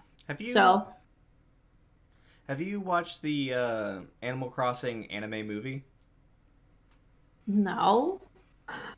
What? I'll have to. Send it my way. Oh yeah, I'll find it for you. But the manga looks really cute. The art style is adorable because it's Animal Crossing. It's basically going over the story of what your villagers do when you're not always around. So I think that'll be kind of fun. Has a really broad reach, I think, because there's so many people who like Animal Crossing, and those who like the crossover of like manga into games might be a good one for you. Speaking of, we have some special items that are coming to Animal Crossing on the Switch. As maybe some of you already know, we've talked about the Mario 35th anniversary that's been going on. They've been pushing out so much and collaborating with different brands that they are actually, because it's also owned by Nintendo, they are releasing Mario-themed items coming in March. So they look really cool too. They're awesome. There's like the pipes that you can, the warp pipes, you'll be able to get 2 for your island. Which I found really awesome. It's super awesome. Yeah. You can warp between the pipes wherever you place them. I did read you can have more than 2 pipes, but it'll randomize where you go if you have more than 2. And one awesome thing is you can put a warp pipe in your house. So you can go from warp pipe to house to wherever you like want to put it. And it's like fast travel. So you know, when you think about the realism of it all, that would be super weird if someone just walked in. Yeah. And they're like, where did you come from? Oh, I came from the lake on the other side of the island. What? Excuse me? No, that would not be cool. It's cool for video games. But I think the warp pipe thing is really, really cool. It's a little disappointing to me that if you put more than one, it randomizes where you're going. Like, it makes sense though, because like if you ever played like the original N64 Super Smash Bros, they had this map which was like the Mushroom Kingdom map, but it was, you know, from like the old NES styled game where you had like the blocks and like the tunnels, and there's 3 pipes that were there, and then you would get into one of them and it would just like you had a 50% chance of on going to one of the 2 spots. So I thought, and it made it really weird for fights. So I just thought like it made sense that they randomized it. Yeah, so, I just think that maybe they could have done something where it's like, you know, you get more than just the green colored pipes in the Mario games. Like, what if they did like a red one, a yellow one, a blue one, and a green one, so that way you could just like set it up that way. So I'm not sure, but there are so many ways that you can customize items in Animal Crossing that it might be possible if you get a warp pipe, you might be able to customize the color like you can with other items. Right. That is not something they've mentioned, but I am just kind of theorizing based on other items that they've had. But I'll try that out and see how that goes. Maybe, maybe that's like a secret or something like that. Yeah, there's a lot of cool items. There's the coin box, which you actually can't jump because there's no jump mechanics in Animal Crossing, but you can like stand under it and coins will pop out. Yeah. There's the thwomp, which I'm very excited about. It just looks really adorable. And as well, if you are watching us live, if you go on to Animal Crossing today, if you have the game and you update it, you'll be able to get the Mario themed wallpaper. And it actually has like animated movement, which is pretty cool. I got it today, and I'm a fan. It's cute. And speaking of additional updates for Animal Crossing, they just announced that they are bringing Sanrio franchises to the game. So we'll be able to see Hello Kitty, My Melody, and Keropi new residents, which is interesting. I guess residents who look like these Sanrio characters. Staple items, clothing, everything that you can imagine Sanrio. So the cuteness factor has just upped its ante in Animal Crossing. That's coming in March. And they're collaborating with an amiibo pack. So you'll be able to get the amiibos for the Sanrio characters. And that will be March 26th. So. Can you imagine how cool it would have been if they had done Agritsuko? Because she's also a Sanrio property. She is. Oh, that would be dope. I did not know that. Mm-hmm. I didn't know. They definitely didn't, because I would have seen it on their like little promotional thing that they put out today. Right. Yeah. That would be dope, though. I would. Yeah. I want that. Because it's funny every time I watch like Agritsuko and like the opening credits are playing and it's like, oh, it's a Sanrio property. I was like, oh yeah, I totally forgot. This is the same people who made Hello Kitty. I know, isn't that awesome? Yeah, I love it. It's amazing. So it's like a total 180 there. But just as great. Just as great. Oh yeah. So moving on, let's go through some anime news from this week.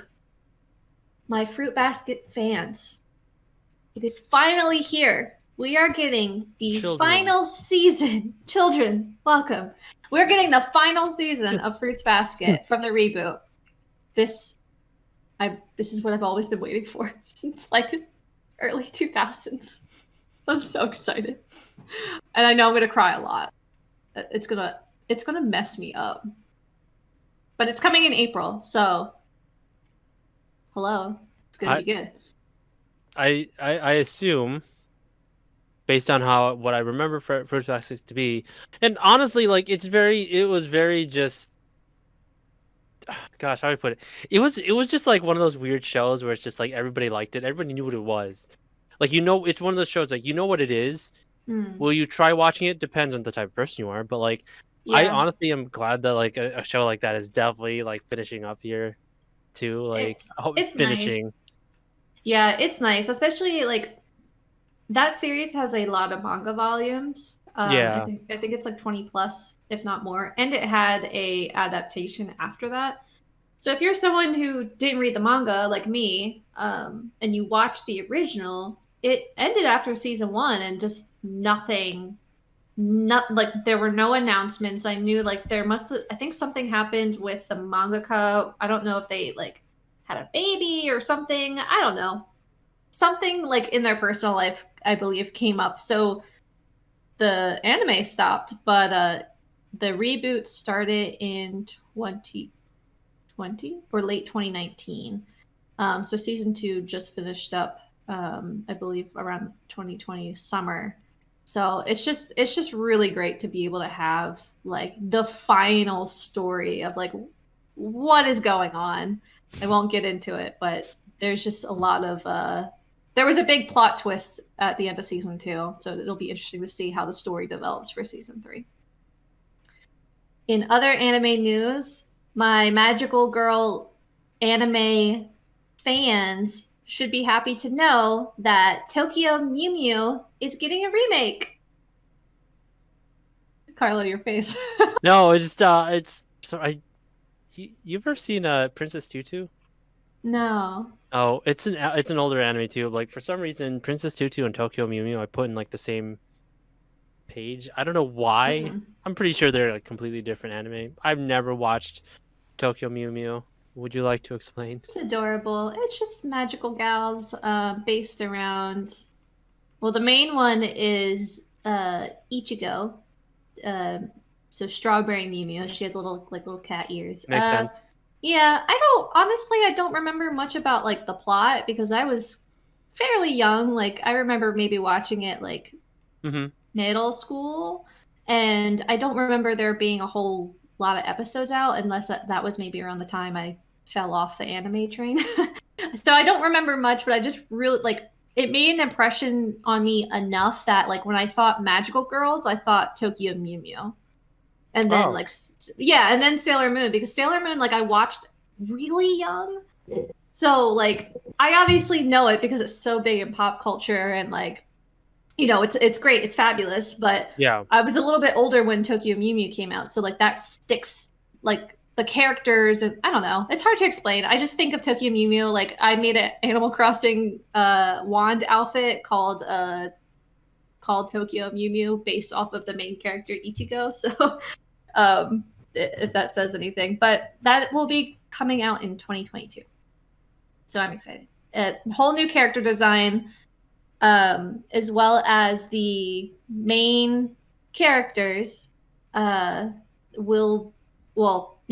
they have created an idol group. So when they auditioned for the role, I guess the intention was to audition as like to be a mock idol group. So they'll be singing the OP, and I'm assuming probably doing like special events and whatnot, not only for Tokyo Mew Mew the show, but doing maybe events potentially as this like new idol group. And I believe they're called the Smoothies, but like Smoothies.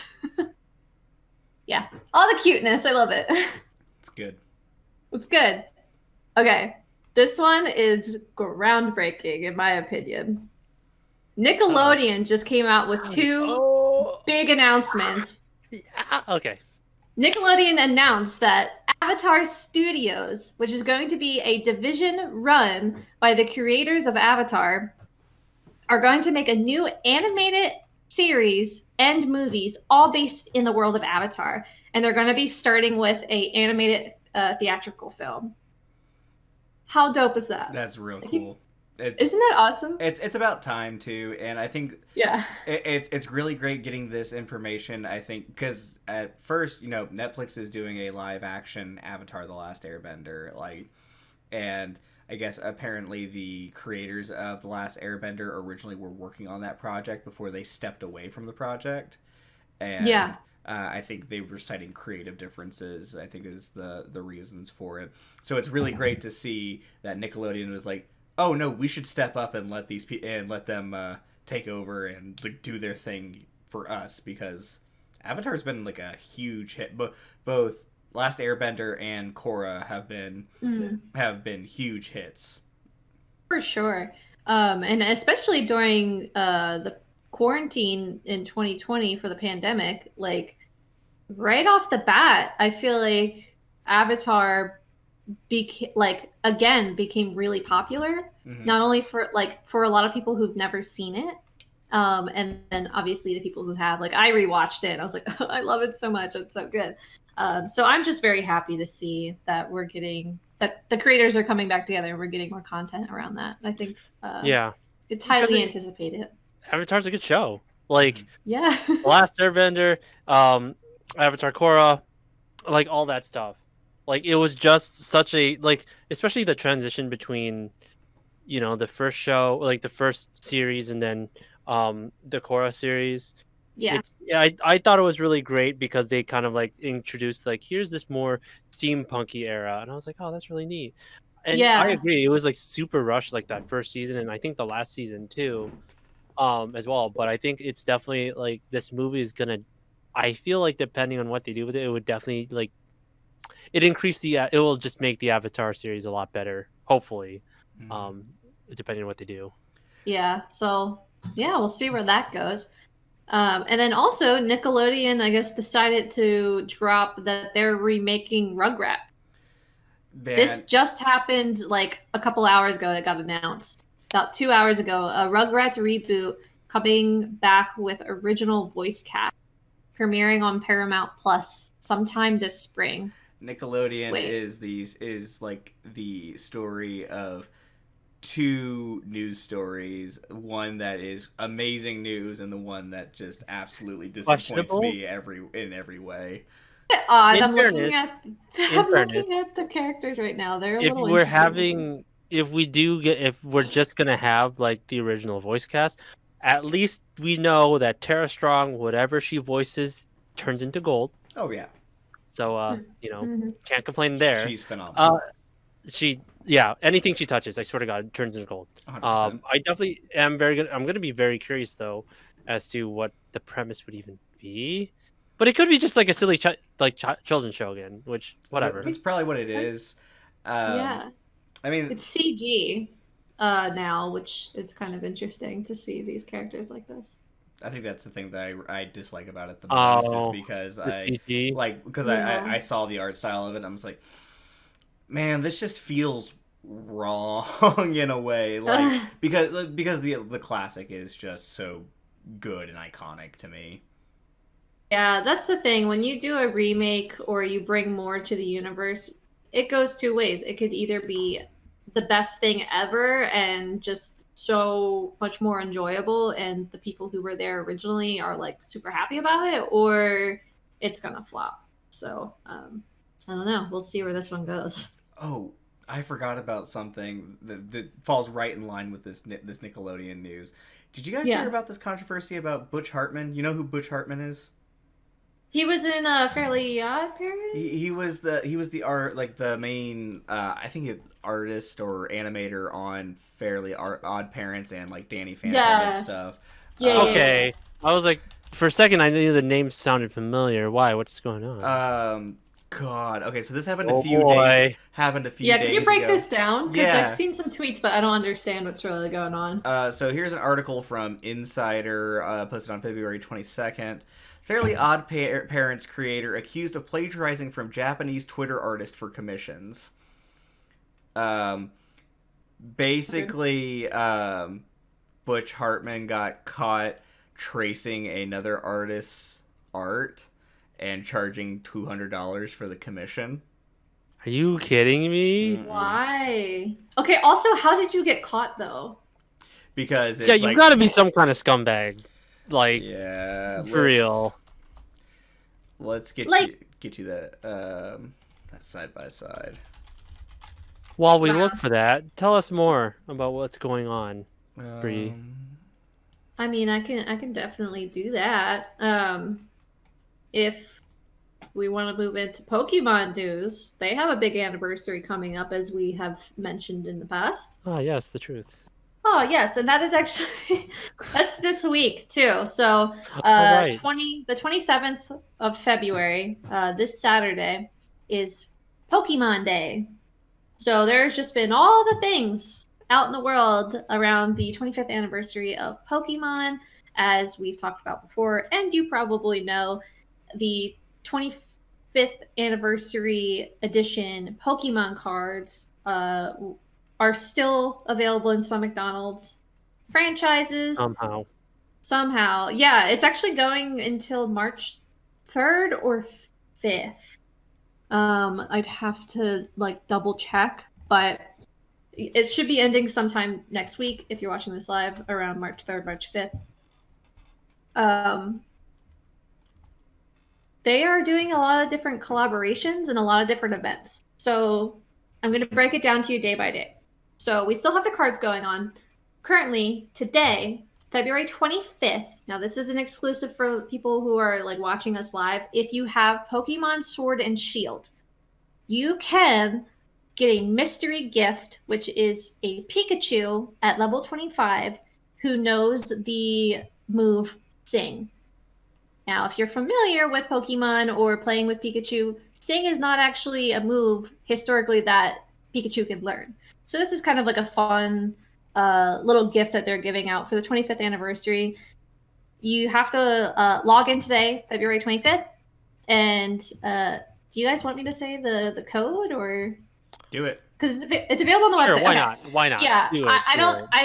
If you're listening to this at a later date, I'm sorry if you're not able to get it after the 25th, because I believe it is actually only available today.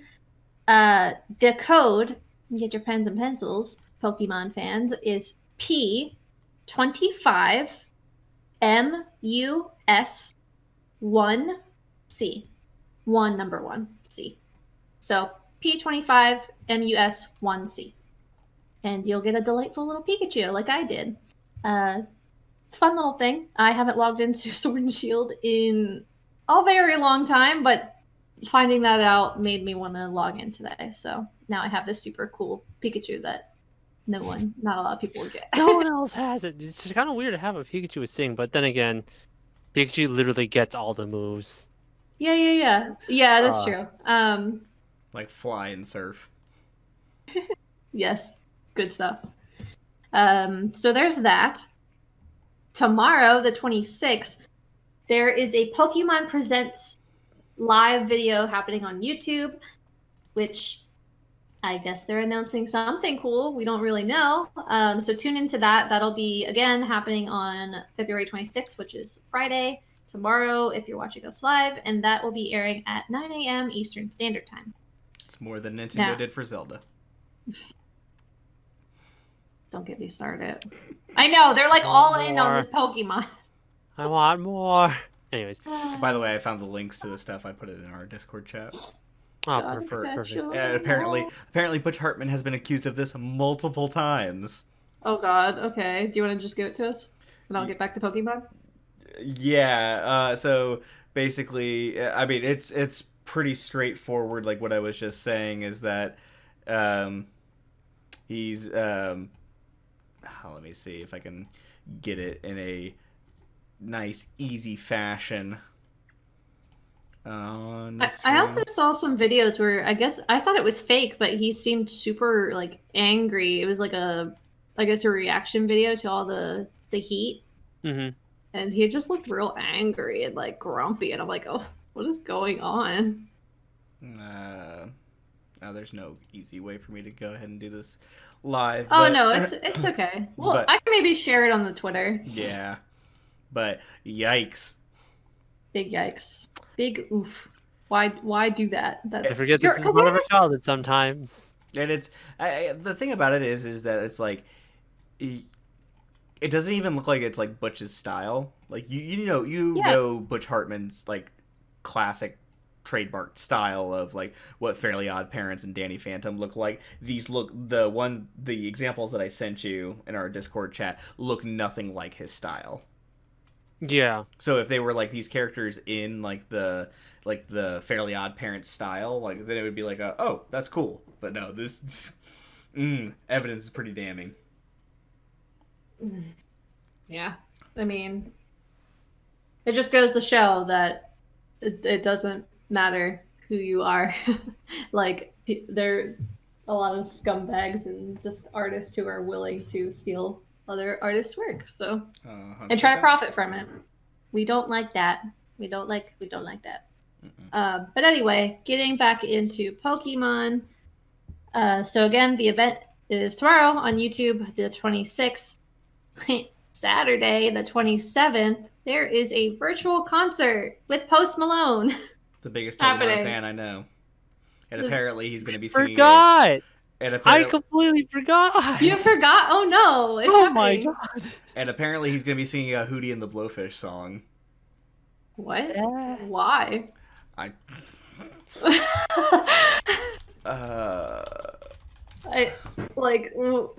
Okay, cool, I guess. I don't know. I'm gonna tune in just to like be a part of the experience and say, wow, this was a thing that happened. It's up on YouTube, the cover. It's Post Malone covers Hootie and the Blowfish hit for Pokemon Day show. It's the song I Only Want to Be With You. Oh, cool. I don't know what else to say. Do you think I'll do the Poke Rap? But I mean, which Poke Rap is it? The original one, I'm assuming. Is it the original one, or is it the perfect one that Brian David Gilbert made for Polygon? Because I'm sending you guys that video later. But all right. Let's live listen. Oh God, we'll listen to it just a second of this. Everyone's getting an exclusive. Huh. Yeah, I forgot that. I kind of feel guilty that I forgot the. We're gonna get an affiliate and DMCA takedown on the same day. Woo! We come from different worlds. Well, rip. Big rip. Yeah, I just want to like see the chaos unfold in front of my eyes. It doesn't sound bad. It doesn't sound bad.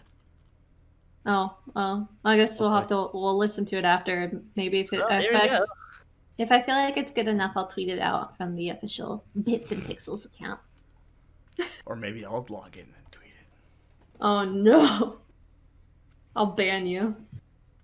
If anyone should be banned from the Twitter account, it should be me. Oh yes, miss, I use the Bits and Pixels Twitter account to back myself up in arguments. You know what? No comment. I also have been guilty of doing said things with certain accounts. Fun. That sounds very shady the way I put that out. I just meant that I've used work Twitters to make myself look like a real person. I always love watching Bree interact with herself on Twitter. It's really, really funny. We know the truth. Stop! Don't blow up your spot. Yeah, don't blow up my spot like that. I mean, who's Bree? My name's Bean. Okay. Anyway. I have too much chaotic energy right now. I'm gonna replace Pokemon! your webcam with a picture of beans. We should just some stream we should just color my screen brown, put a bean, and for you put a cracker or something. We'll just have images. right? We'll just like we will still be talking, but we'll still have things, you know, like whatever. Oh my god. Is April 1st on a Thursday this year? Oh my god, actually that's a great idea. Is it? I hope it don't is. know. No. And God, no, God said yes. God said yes. Wait, it is on a Thursday. April 1st is a Thursday. Oh So, no. so tune in for our April Fool's Day stream. Oh, I'll no. do some stuff. If you- I'll do some really Oh. stupid stuff for that. Yogi boy. Yogi boy. I don't know how to do stuff like that. I'm not funny like that. We just Alright. put like literally you would just be a coffee bean, you know, just like an image of a coffee bean talking. I'm That gonna, actually. I'll put a yes. picture. I'll put a picture of beans for Bree. I'll just put like random JoJo bullshit for me because all of it's bullshit. And then for Put Carlo, Bruce Lee on mine. Put Bruce Lee on mine. Carlo, I was just gonna put some random gotcha waifus on your. No. Okay, maybe. Hey, I see that the chat is trying to organize a prank. Seth Roth for Smash is trying to organize a prank and not show up on April 1st. Yeah, you better be just kidding. Attendance no, is mandatory. I don't care. mandatory. I don't care if it's senior day or whatever. Yeah. You follow us, therefore you have to watch. It's in the Have contract. to. It's in the contract. It is, actually. That's why you should read fine print, ladies and gentlemen and people. Okay. Anyway, I'm gonna keep talking about Pokemon. Yeah. I've got sidetracked. If anyone cares, if you're into Levi's like jeans and Love Levi's. they did a collab with Pokemon, so there's a full Pokemon collection out on the Levi's website, which some of it looks cool. I'm not gonna lie. You know what? Things yes. are happening with Pokemon. It's becoming more mainstream than it ever has been, and I swear to God, that is just I amazing. wanna be the very best. Gonna get That's us what a they second DMCA. Oh, sorry. If only I know how to. Oh, I was just saying, if only I know how to sing backwards. But what's funny is that a lot of moms freaked out about the original Poke Rap song when it came out because they said if you played it backwards, it would say "I love Satan."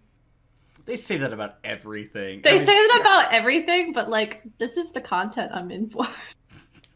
Hail Satan. Yeah. Anyway. I lost my little note. Oh, and then actually, no, I already talked about that. You can get a singing Pikachu. So that's really my Pokemon spiel. I think they have a lot more that's coming with this event that is airing tomorrow. But we shall see. Obviously, it's getting more love than my boy Link and my gal Zelda. But that's for another day, I guess. In other video game news, I don't know if anyone or if you guys have seen. Kyle's. Oh, yeah. Okay. We got a new great game by Team Reptile, which I have never heard of the studio before until this game, Bomb Rush Cyberpunk. Yeah.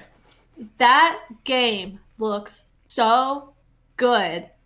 The art style, the music is phenomenal. And I heard the music from the other game, Lethal League Blaze, which is I believe the second game that Team Reptile has made.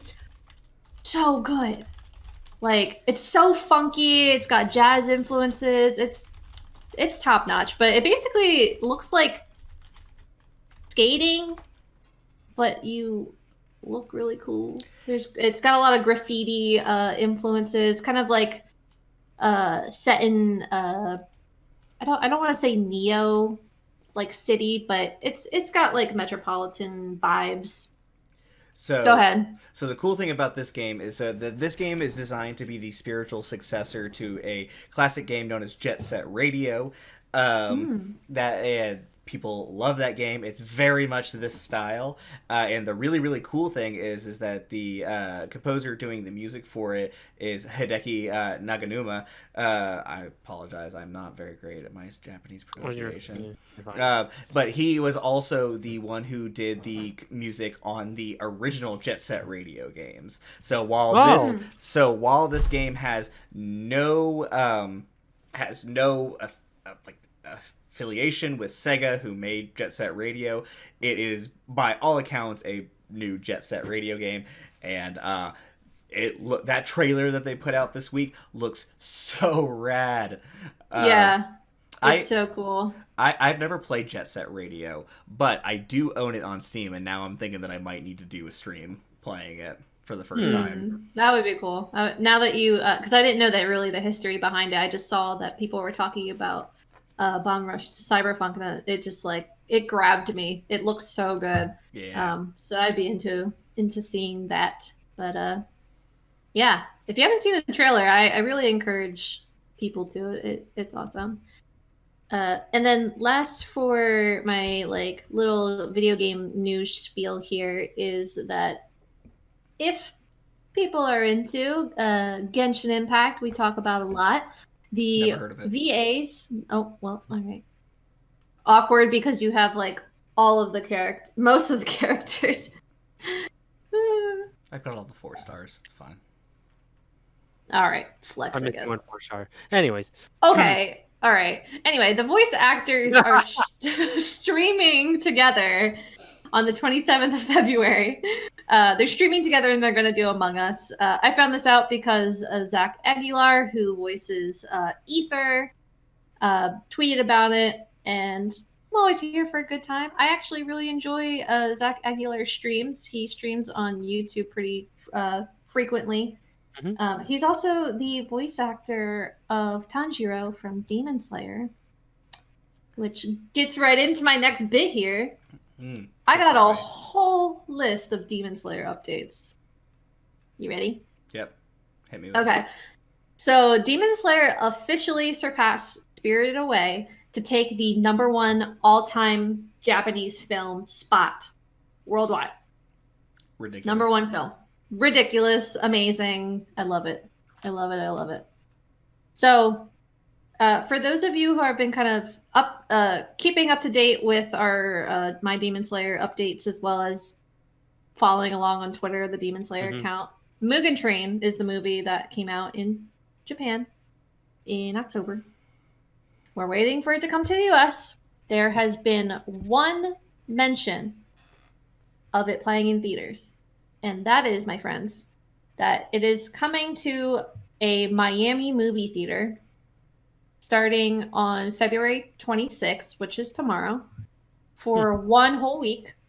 And this is purely to help the anime film like qualify for the Academy Award.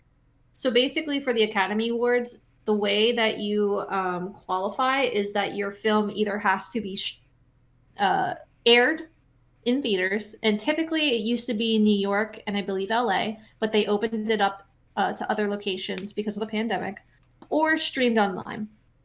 So for whatever reason, they chose to do a theater release for 1 week in Miami, just so it qualifies.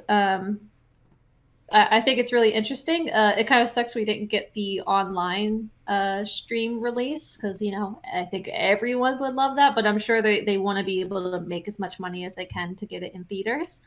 But that makes it one of 6 anime films that are eligible for the 93rd Academy Awards this year, that are up for the Best Animated Feature. So among there being Demon Slayer, Mugen Train, there's also Earwig and the Witch, Lupin the Third, The First. I've heard so many good things about that movie.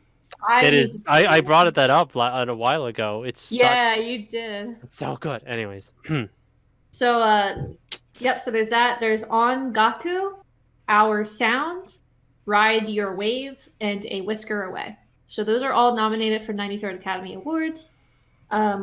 There has been no announcement of when Mugen Train will be having a full US release. Again, with the pandemic, that'll be kind of an interesting feat for them to accomplish. Screw you, COVID. You suck. Anyways. Yeah. Anyways, the film is officially opening in Australia and New Zealand on today, actually. Now that I'm reading my notes, today. Australian and New Zealanders will be able to watch it in theaters. So if we can get our shit together, maybe we can watch it in theaters soon. Won't happen. Soon. Yeah. Sad. One of these days. But I mean, that's great. I hope it goes far for the Academy Awards. I think it's going to be tough though, with it only being around, I guess, technically for this qualification for like a week. The rest of these movies have been out for a while. I mean, yeah. Granted, the Mugen Train movie has been in Japan, but that doesn't help. That doesn't help us out here. So, I would love for it to win, but I feel like probably Lupin the Third, because it's been out longer, and I hear that it's had really great feedback. Probably might be close. I think for CG animation, like Lupin the Third, the first definitely has like one of the most. I think the most accurate description or the depiction of like the actual show, like the old drawing show, like it's still got the same style, and I think that's what's really cool. They were able to like translate over to, to 3D to like the 3D CG area, because like there's like this there's a Hayao Miyazaki movie that has I think it's the Earwig or some shit like that. Yeah, Earwig and the Witch. Yeah. People were like, "Oh, this is super weird," and it just didn't seem like the style of Ghibli as much. And I don't know what it was about. Like, I can't make any like huge assumptions. I think that's where like Lupin the Third, the first, like just shined. So I agree. It's definitely gonna. I feel like it's gonna get something for how well it was able to like pull the story, animation, good times. Yeah. But in other Demon Slayer news, so aside from the movie. I talked about last podcast episode that there is a Demon Slayer video game coming out called Demon Slayer Hinokami Kepputan, which is going to be by CyberConnect 2, which they were the developers that made Naruto Ultimate Ninja Storm, as well as the Dragon Ball Z. Fighter Z? No, not Fighter Z. No, I don't know I don't know the full title of that one. I'm sorry, I forget that one. Yeah, don't worry. Probably Xenoverse or Budokai, if I had to guess. Oh, Budokai, thank you. Oh, yeah, they made Budokai. Yeah, Carla, remember anime fighting game. It's an anime fighting game, so it's a 3D fighting game. Yeah, not the good like 2D. Not the good. Not Arxis. Not Arxis. Yeah. Oh, yeah. I mean, I am still really excited about this game, to say the least. Just Demon Slayer is a very good series, so I will definitely get anything that they put out. I think it'll be cool. I think it'll be cool because it'll be nice to have. I don't know. It'll just be kind of cool to play as the different Demon Slayers. As of now, they currently have where you can play as Tanjiro, and then Kyle, you actually were the one that sent me this trailer. Mm-hmm. They have trailers now of being able to play as Zainsu and Inosuke. Which, wow! Oh, yeah. Inosuke, I love my little chaos boy. That's all I'm really excited about. I am not big on like 3D arena anime fighters, to be honest. Right. But I like Demon Slayer a lot, so I might actually play this one. If not, just so I could play as Zenitsu, just so I can like that trailer that I sent you of Zenitsu fighting, where he's literally like eyes closed, like unconscious basically, and just like hanging out here, hand on swords. Oh yeah, it looks really cool. Just Pikachu quick attacking all around. Yes. There's not a date for when that game is coming out, but I believe from my last update it's slated to come out in late 2021. So hopefully we see more. And then my last bit of Demon Slayer updates is the creator of Demon Slayer, Koyuharu Gotoge, or Crocodile Sensei, is they officially have been announced to making it to the Next Time 100 Next list, which is freaking awesome. If you think about it, this is the first time that Time has like selected Time Magazine time. Yeah. Like big that one. Selected a manga creator for their Time 100 Next list. So just goes to show how big, how influential this series is. I'm really happy that they're getting the recognition that they deserve. Good. So, yes. That is Demon Slayer updates weekly with Brianna. That's all I have for you today. What about you guys? What do we got going on? Carlo, you mind if I go next? Yeah, I assumed you were. All right, cool. So I've got some really fun fuckery in the video game industry. Right. Yeah, it's been a while since we've talked about some fun video game fuckery, because that's what I love. It's what my life force feeds off of, is video game fuckery. So we talked last podcast about Google shutting down Google Stadia first party studios, and that's a big bummer. Thankfully, it seemed like Google was trying to reposition those employees at other places within Google, and they didn't just have all these employees losing their job. But we had a weird situation for a bit where there were developers for Stadia games that couldn't fix bugs in games that were available on Stadia. So the game in question is Journey to the Savage Planet, which originally came out on consoles and PC first before it came to Google Stadia, but Google purchased Typhon Studios, which is the developer that made the game. However, now Google has shut down its first party development, and so it basically got into a situation where to explain, just reading from this Kotaku article, anyone who has tried to play Journey to the Savage Planet, which only came to Stadia Pro a few weeks ago, has run into a string of bugs, including freezing on the main menu, crashes, and hanging. And because it's on Stadia, where the game files are stored on a server farm well away from your PC, regular users have no remit for troubleshooting the problem themselves. Unable to play Journey in single player or co-op, one user reached out to the game's publisher, 505 Games. After being told by Stadia's social team that they would work with the publisher on a fix, the publisher said, "Actually, we can't fix this for you at all." And it includes a screenshot from this Reddit post. Thank you for contacting 505 Game Support. We're currently looking into this. Unfortunately, there is nothing we can do from our end right now, since all the game code and data on Stadia is owned by Google. Please do not hesitate to contact us should you need further assistance. Best regards, so-and-so from 505 Games. I'm not going to read their name on here, even though it's just first name and last initial. Just general courtesy kind of thing. And a follow-up a few days ago, another 505 Games support staffer suggested the user remind Google that, actually, Google are the ones responsible for publishing everything on Google Stadia. This is the exact support message. Thank you for your reply. Please note that the publisher for Journey to the Savage Planet on Stadia is in fact Stadia Games and Entertainment, Google LLC, and unfortunately we have no way of assisting with this kind of issue from our end. We suggest reaching out to Stadia support again and informing them that the publisher for the Stadia version of Journey to the Savage Planet is actually them. Please also let the agent know that Typhoon Studios, the developer of Journey to the Savage Planet, has been acquired by Google Stadia in 2019, which means that they should have more information about this situation. As mentioned before, we do not have access to the game's code and data since it's owned by Google, and therefore we are unable to assist in resolving code-related glitches. We hope you understand, and please do not hesitate to contact us should you need further assistance.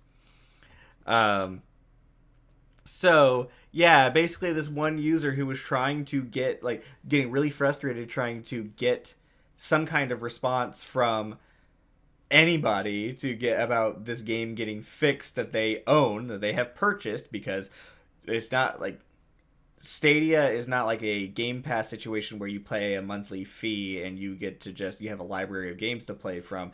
It's you pay a monthly fee and then you still also have to repurchase these games that you probably already own on other devices. So they paid probably $30, $40. I don't know how much Journey to the Savage Planet is off the top of my head. But they paid real world money for this game, and getting the runaround between Google and 505 Games as to, well, you need to talk to them about this, or you need to talk to but there's been a patch since then. Apparently, it seems like things have been fixed, but also that is hilariously stupid. Yeah. What a runaround. Yeah. Mm-hmm. That's Oh, embarrassing. yeah. Speaking of hilariously stupid, oh man, I could go to either one. I have three options for hilariously stupid. Um, let's go with the Epic stuff.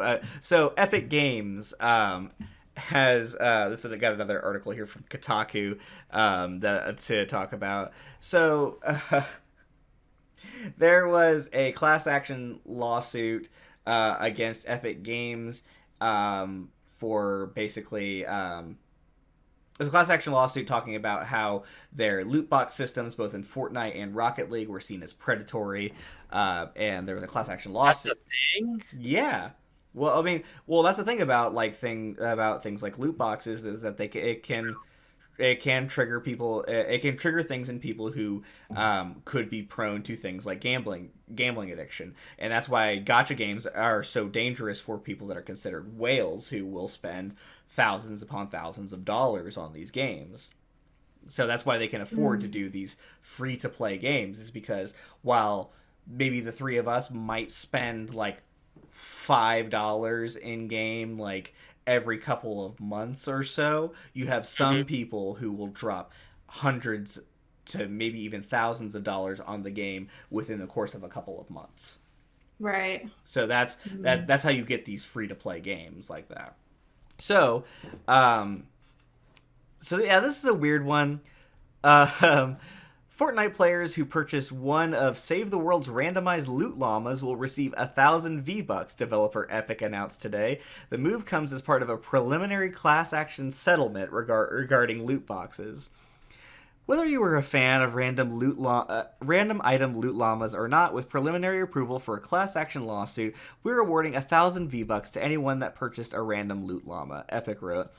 Quote, while this settlement was for U.S. players only, we have decided to make this benefit available for players globally. There's no action needed on your part, and you should receive your V-Bucks within the next few days. Rocket League players are getting something similar. Basically, the crazy, stupid shit fuckery that this is that Epic has as part of a settlement for a class action lawsuit is giving people fake money. Basically, they are giving them virtual currency as part of the settlement for this lawsuit. Granted, the proposed settlement also provides up to $26.4 million in additional cash and other benefits for Fortnite and Rocket League players who feel they suffered additional legal harm from the game's loot boxes. But that's going to be very, very few and far between. That's going to be the people who are probably like, oh, my kid took my card and spent money on loot boxes. That's going to be like those kinds of situations like that. I just think it's I dislike Epic Games like practices like this, like when it comes to their own games more and more every single day. Obviously, we know there's the ongoing litigation between Epic Games and Apple as far as what they and that stuff is just so stupid. The weaponizing of Fortnite propaganda to basically have kids turn on Apple is just, it's really gross. The fact that Tim Sweeney compared the Epic Games Tim Sweeney is the CEO of Epic Games, compared the lawsuit to the litigations between Epic and Apple to the civil rights movement. That's really, really fucking gross. It's just so stupid. Wait a second. Okay. Nope, not touching that kind of worms. That was a really dumb statement from them. Yeah. Anyways. Yeah. All right. Speaking, some more stupid. This isn't stupid shit. It's just like, well, we could have told you this a little while ago. BioWare has it's been officially announced that BioWare is giving up on Anthem. Which I always forget the fact that Anthem is only 2 years old. It came out in 2019. I forgot the game existed. Yeah, so another article from Kotaku, big shout outs, great articles. Further development on Anthem has been canceled. BioWare Austin studio director Christian Daly announced today. I know that this will be disappointing to the community of Anthem players who have been excited to see improvements we've been working on It's also disappointing for the team who were doing brilliant work, and for me personally, Anthem is what brought me to BioWare, and the last 2 years have been some of the most challenging and rewarding experiences of my career. So yeah, Anthem, I think it had potential, but it's really funny because I was talking earlier about watching like past E3 press conferences and stuff, and the closer to Microsoft's 2017 press conference was the first live Anthem gameplay demo, and that's sad. But it was really funny because one of the VPs at EA came out and talked on stage. It was like new IP. It's the life force of the game industry, but it's also incredibly intimidating. But we don't think it is. And I'm just thinking to myself, oh man, you don't know what's coming for you. And it's just, I think Anthem had a lot of potential, but it just didn't execute on the things that it needed to. And I think it's a cool idea, but yeah, ultimately it just ended up being kind of empty experience. Moving right along, Cyberwatch. Oh boy. I was hoping you would cover this too. Welcome back to Cyberwatch. It is today is February 25th, 2021. It's been a little bit since we've had a Cyberwatch update. It's been announced that the 1.2 patch that was supposed to be coming out in February has been delayed to March. This has a lot to do with the recent cyber attack that happened. Obviously there was... did we talk about this last podcast where...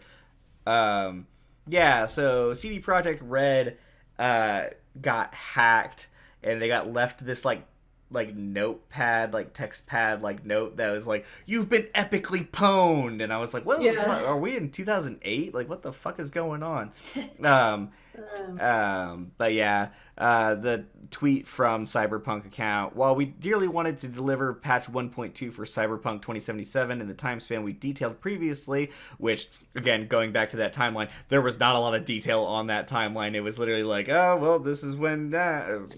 Here's how this is kind of gonna work. And I was like, you tried your best. You tried. You tried, sticker. It's a roadmap to nothing. Yeah.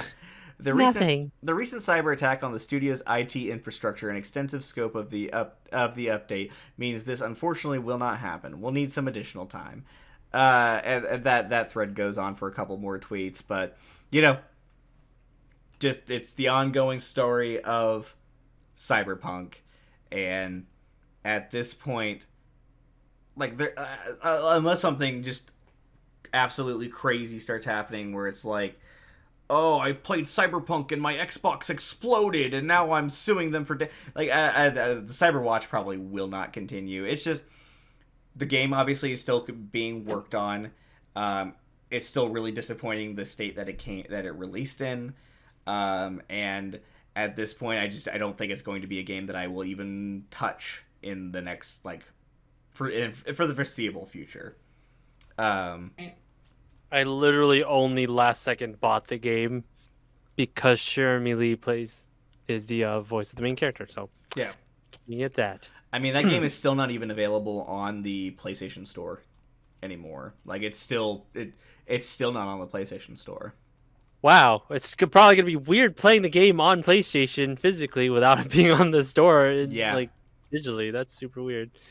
Interesting. And then the last little story I have is more of like, yo, you guys should go watch that Mortal Kombat trailer. The trailer for the new Mortal Kombat movie. It looks dope. It looks really good. I'm not gonna lie. I swear this is the year of fighting games. Absolutely, I'm calling it right now. It is the year of fighting games. I was so afraid because I really like that first Mortal Kombat movie. It's very cheesy. Like the the CG is what it is. You know, you get big old rubber suit Goro that looks like he's made out of clay or something like that. Yep. Annihilation sucks. It's really bad in comparison, but I was really like, which is saying something, because like that first movie is not like it's not like Citizen Kane or anything like that, but it's just a fun cheap time. So I was really worried about what this new Mortal Kombat movie was going to be. I've watched this trailer so many times. It's so good. It's the year of the fighting games, man. I'm telling you, like, you got Mortal Kombat here, like, in the horizon, make the movie. Well, honestly, the fighting game, the current iteration of the fighting game now. Yeah. Clean. It's super stiff for me, but it's like pushing it for, like, you know, stiff controls. It's really good. There's like, there's a really great moment in the trailer where Sub-Zero and Scorpion are fighting, which of course they've got to, because that's like the big title match that everybody looks forward to when it comes to Mortal Kombat, is Scorpion versus Sub-Zero. And there's a moment where Sub-Zero like cuts Scorpion's like shoulder or whatever, and blood comes out, and as it flies out of Scorpion's body, Sub-Zero freezes it into a knife in midair and then stabs Scorpion in the back with it, and then throws him through a spike ice wall. And I'm just like, that was the coolest thing ever. Wow. It's also really cool. One of the things that I do really enjoy, like on an actually more serious note, is that's actually really cool about this trailer is, and like the casting in general for this movie, is that they actually got actors and actresses of the nationalities of that these characters are supposed to be to play these characters, which was not the case in like the original Mortal Kombat movies. And so it's really cool to see that actually like playing out. And they've got like a new original character that's in this movie. His name is Cole. The current like internet rumor and like conspiracy theory is that he will actually turn out to be Johnny Cage. Like for like setting up the sequel, he'll be Johnny Cage or whatever. Like I don't know if that'll be the case, but there's just some really cool like scenes in it, like, and some changes that they made from actual, like, I love Mortal Kombat lore. I think it's really stupid and cheesy, but I love it all the same. In original Mortal Kombat lore, like, the way Jax loses his arms and gets the robot arms is that Ermac uses his psychic powers to rip Jax's arms off. But in the beginning of this trailer, you actually see that it's not Ermac that rips Jax's arms off. It is Sub-Zero who grabs Jax by the arms, freezes his arms, and then pulls like the frozen arms off. And it's like, just cheesy. Make it cheesy, but also make it like a little bit serious at the same time. That's the perfect formula for a Mortal Kombat anything. It's gratuitous in a much different way. Like, it doesn't need to be it doesn't need to be over the top. Like you get into like Mortal Kombat 11, like 9, 10, and 11, like how like over the top the gore gets, and it's like it will make like, I mean, like gore stuff doesn't really bother me too terribly much, but like even like Mortal Kombat 11, like the gore is to a point where it can make you squeamish. Like it is a lot. But at least from this trailer, which this is a Red Band trailer, so presumably this will probably be like some of the worst stuff in the movie. Like, this is tame. This is very this could probably be a PG-13 movie, except for like the swearing. What? No. Yeah. It's I also love at the end of the trailer, Kano's got a fucking heart. He's got a heart in his hand, and he goes, "Kano wins, you fucking beauty." And I'm just like, it's that little amount. It's that little amount of cheese of Kano saying Kano wins. This is real good. This is real honestly good. I haven't played Mortal Kombat in a while. I'm definitely gonna consider that. I love me some Mortal Kombat. It's my favorite fighting game. Really? Yeah. Interesting. It and Injustice are my two favorite fighting games. Well, that makes sense. Yeah. But that's it for me on news this week. Go watch the Mortal Kombat trailer. No. He has a point. No. So we're gonna talk about fighting games for a quick second here. For those of you who do not know, if you haven't played any shenanigan that starts with Xenoblade and ends with Chronicles 2, well, Xenoblade Chronicles 2 has a new representative in Smash. It's in the form of Pyra Mythra. So that showcase is going to be on March 4th, I believe. So just as a heads up, that's March 4th, 9 a.m. That's too damn early, but okay. I have to do a You know what sucks? I have to do a seminar for esports, and I'm actually debating having both screens on. Anyways, so yeah, there's that. So yeah, just check that out. I had huge Zelda Chic melee vibes from that because you got to switch in and out. For those of you who don't know, in Xenoblade Chronicles 2, Pyra and Mythra are literally the same person. I'm not going to go into any said details because I also have not played the game. It's also hard to find the game in general. That game is now $70 because they decided to not have copies anymore. So and the Nintendo tax is real. And yes, and the Nintendo tax. It sucks. Have fun finding a copy of Xenoblade Chronicles 2. I don't know why. I think people like it for the boobies. I don't know why. People like it for some reason. I'm about to find out. So there's that. Because Nintendo's an industry full of good boys and girls. So talking about more games, things that are literally need to be more of. The United States President Joseph Robinette Biden signed an executive order that was basically saying, hey, we're going to make sure that we are double checking on like a 100-day review of a semiconductor shortage that's affecting like any of the consoles, which blows my mind. I guess it has something to do with the economy. Just like the way that how like they could resolve kind of like what's going on, like why is it, because I think it's really weird like now, because like even when the PS4s came out, it was just so weird how we could still get copies or like our own console, but now it's like I think 3, 4 times, 5 times it's been like announced, or I don't even know the numbers, but it was just like, okay, so why do we not have enough for the consumers? So I think that was the idea behind it, is just because I think in a way that actually does, in my opinion, has such a huge detriment on both the esports areas that use consoles and just for the economy. So just kind of how that's working. So yeah, the United States president has declared that. Yeah. So I think just kind of like talk about that just a little bit, because the world is facing a massive semiconductor and a massive microprocessor shortage. And that is affecting obviously the industry that we love, video games, but it's affecting not just that, but like the phone industry as well, with actually making phones, anything that uses a microprocessor or a semiconductor. And I believe what the speculation that it has to do with this, why there is such a massive shortage, is because of the pandemic. China is obviously a major producer of these pieces of technology, and because they're having to enforce very strict COVID regulations, they can't have as many people on the floor working together. They're having to be very spread out, and so they don't have the capabilities of making nearly as much as they would normally when we are not in a pandemic. So that is why we are really facing such a big shortage right now, and with both of those things. I guess that does make sense. Definitely going to be a really weird change.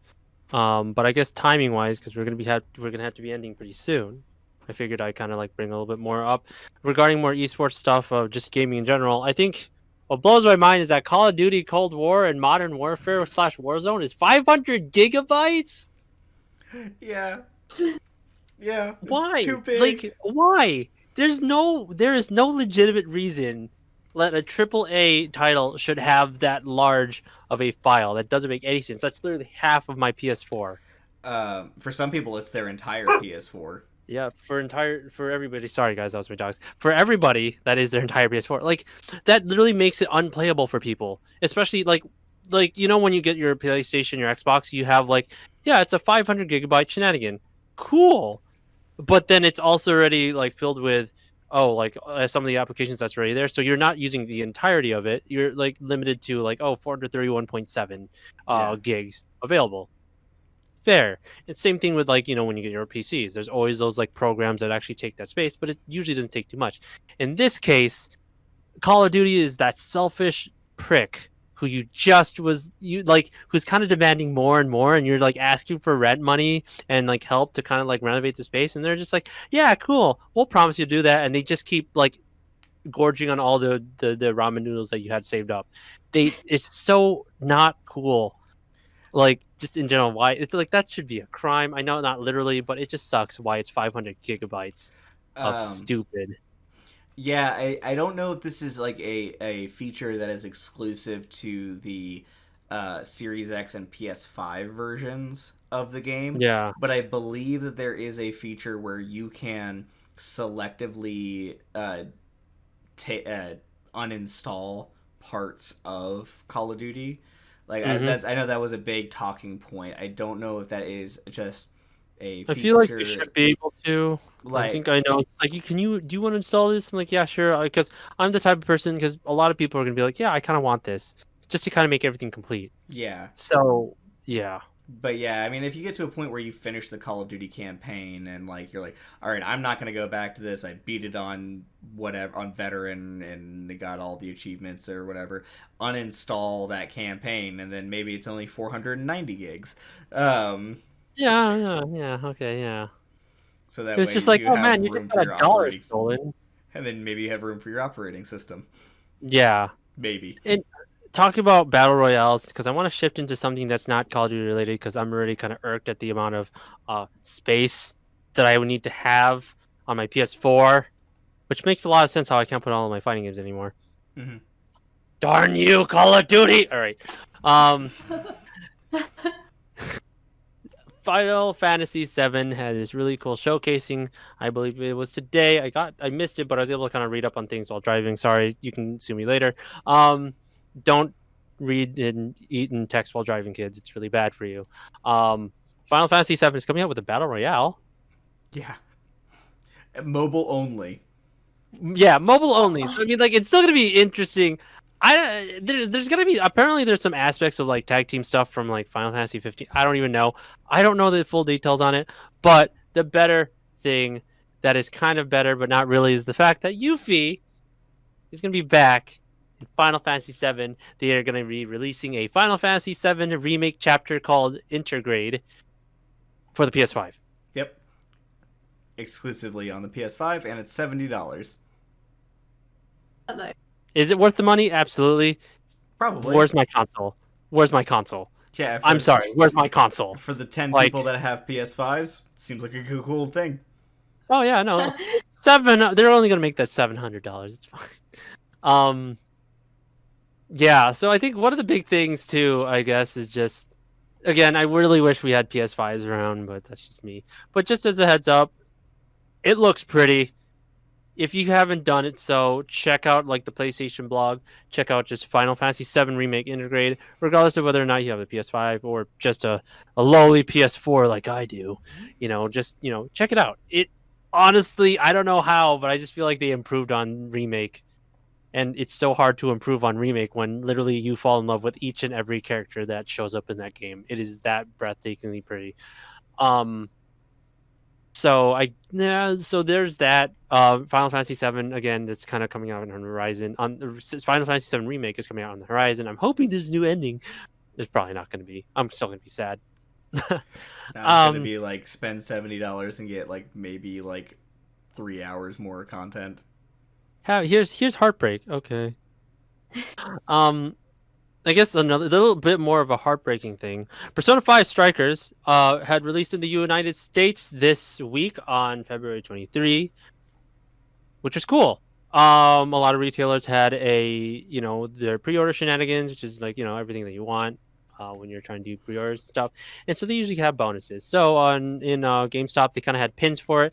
Not my cup of tea, because I already have Persona 5 and Persona 5 Royal as steelbook cases. So moving into Strikers, I was like, all right, who's going to have a steelbook case?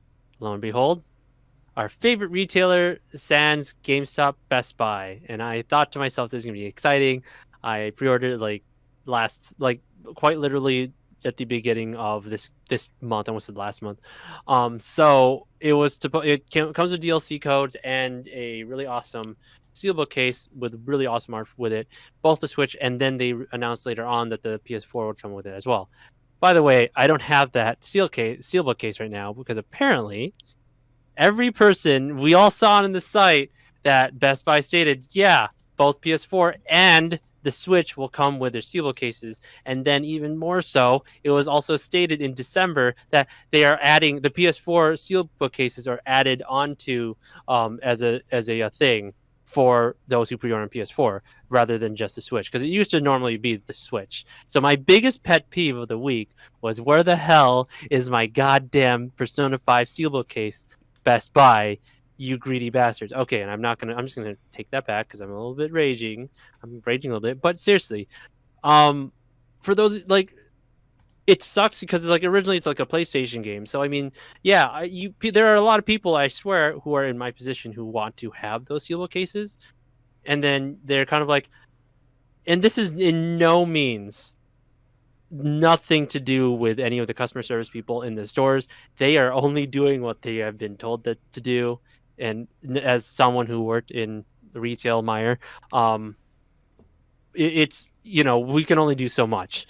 So when they told me, they're like, yeah, you're the sixth person who came in and say, by the way, where's my steelbook? And then I was like, what? Oh, no. So this is a problem. So I'm not the only one who's had that issue. There's a Twitter post. There's a Twitter post by a person named Orohu, Orohu. My Best Buy copy of Persona 5 Strikers didn't come with a steelbook, and every effort to reach out to customer support resulted in them claiming the promotion didn't exist. Might be a good thing to warn people about. And you know what's funny? It was on. This is the best part. It was on the site too. And so when I tried looking for it again, that page didn't exist. So we were super surprised. We were like, So yeah, big conundrum how that's working. On the bright side, this person had followed up with the Atlas support, and it was very promising. This just said, yeah, they said they will need a name, address, contact info, and then the copy of the receipts. So waiting on the messages and stuff, but like this was yesterday. So no, I kind of did that too. I also contacted, and this is a sucky part, I contacted Best Buy support on the phone, and oh boy, you love it when people kind of like treat you like an idiot. So that was funny. What was better though was when I actually did the Twitter stuff, and I swear to God, the Twitter people who do the Twitter's the Best Buy support, honestly nicer in with all that stuff. They were absolutely helpful, like responded within the day. And they even said like, yeah, there was a lot of weather shenanigans that happened. And I got the same thing from the stores, the people who were in the stores. A lot of they were like, thank you for that information, because I gave them the picture of the receipt in the game. There has been a delay on some of the Persona 5 Steelbook orders, but we hope to have them in stores by the end of the week. I would recommend keeping your eyes out and watch your order status for updates on the availability of your Steelbook pre-order bonus. So I was like, okay, cool. I also sent him a picture because online I don't even have a status option for the Steelbook, and some people do. So it was so they've been, for the most part, it's been promising. I'll get back to you on that because I do also want to finish up my collection of steelbook cases. But the biggest grind of my gears this week was the fact that I paid for something / I pre-ordered something and it didn't come to fruition, and I have been met with the biggest blue ball from Best Buy. So yeah, take that as you will, but careful when you pre-order your stuff, ladies and gentlemen. It is a really bad marketing practice, I swear. Yeah, keep us in the loop on that. I'd be interested to hear an update. Like, absolutely. Like, you know how you felt about Cyberpunk because you were just like super excited, and all of a sudden like they dropped the ball on you guys, like us, hard. That's how I feel about this. Like like that kind of like chaotic energy. I'm just like, where's my money, guys? Where's my steelbook case? Where? Like, I'm that angry. But at the same time, it's just like, you know what? I'll find one eventually. I did the same thing with Persona 5. I'll do it. I'm just slightly disappointed in their life choices. That is how I feel about this. So the transparency, I think, is what's key here. Mm-hmm. Yeah, and I mean, like, it was really nice of them, at least on the Twitter side. Like, and I think people who usually run the Twitter stuff, like social media stuff, are usually pretty nice. So it just sucked when I did like the phone call. It was just the lady was just like just straight up like, yeah, it's not supposed to come with it. And I was like, look, lady, I know it's your job to tell me it's not supposed to, but I can tell you that I'm not lying, asshole. And I promise you that I saw proof. And then here's Twitter. Like, it's just stuff where like when when you're talking on the phone, you gotta make sure like you're talking with a smile, because then people will feel the smile. Because telemarketing is bullshit. Everybody hates it. But like, the whole fake it till you make it, have the smile, and then people hear it and people feel it and be like, oh, it's a good time. Yeah, you sound pretty okay with your job. And like, it's just a weird, like, Best Buy's customer support via phone, absolutely like rude. And I did my best to not say anything. I was just kind of like, yeah, sure, I'll just like take it up the ass, whatever. But which kind of didn't give me hope, and so I did the whole Atlas thing, and I also did the Twitter support. So doing good so far. I'm still honestly searching for a copy of the Steelbook case just in case. But yeah, that's where I am right now. I have a game that I honestly have been looking forward to playing, and I don't want to play it yet because I don't know if I need to return it. That's right. So that's rough. It's okay. This can happen, or so they say. But that's all the news for me. Just basic updates on games like the Final Fantasy VII shenanigans, which I'm super excited about. And honestly, again, like I think what's really like I think I'm looking forward to is just hopefully like more PS5s on the horizon, at least. I don't know, especially with the pandemic, like you had explained. I want COD to not have 500 gigs so I can enjoy the damn game. I realize if I like just uninstall Call of Duty, I would have the space for the rest of my games, and I have a ton of games in my shelf. So I feel like, that's just something I need to consider now. Now that I realize it's 500 gigabytes. So yeah, that's all for me. I didn't know if you guys had any other comments, but like, yeah, I think we can end off on that note. Carlo's blinding rage. Hey, at least it's that's you. Perfect. At least it's you this week and not me. That is true. First is Cyberwatch. My breakout week. Well, one of these days. Probably. Soon. Yeah, if the Legend of Zelda stuff just keeps going the way it is, and maybe. But anyway, thank you all so much for joining and sticking around with us for episode 7. Yeah.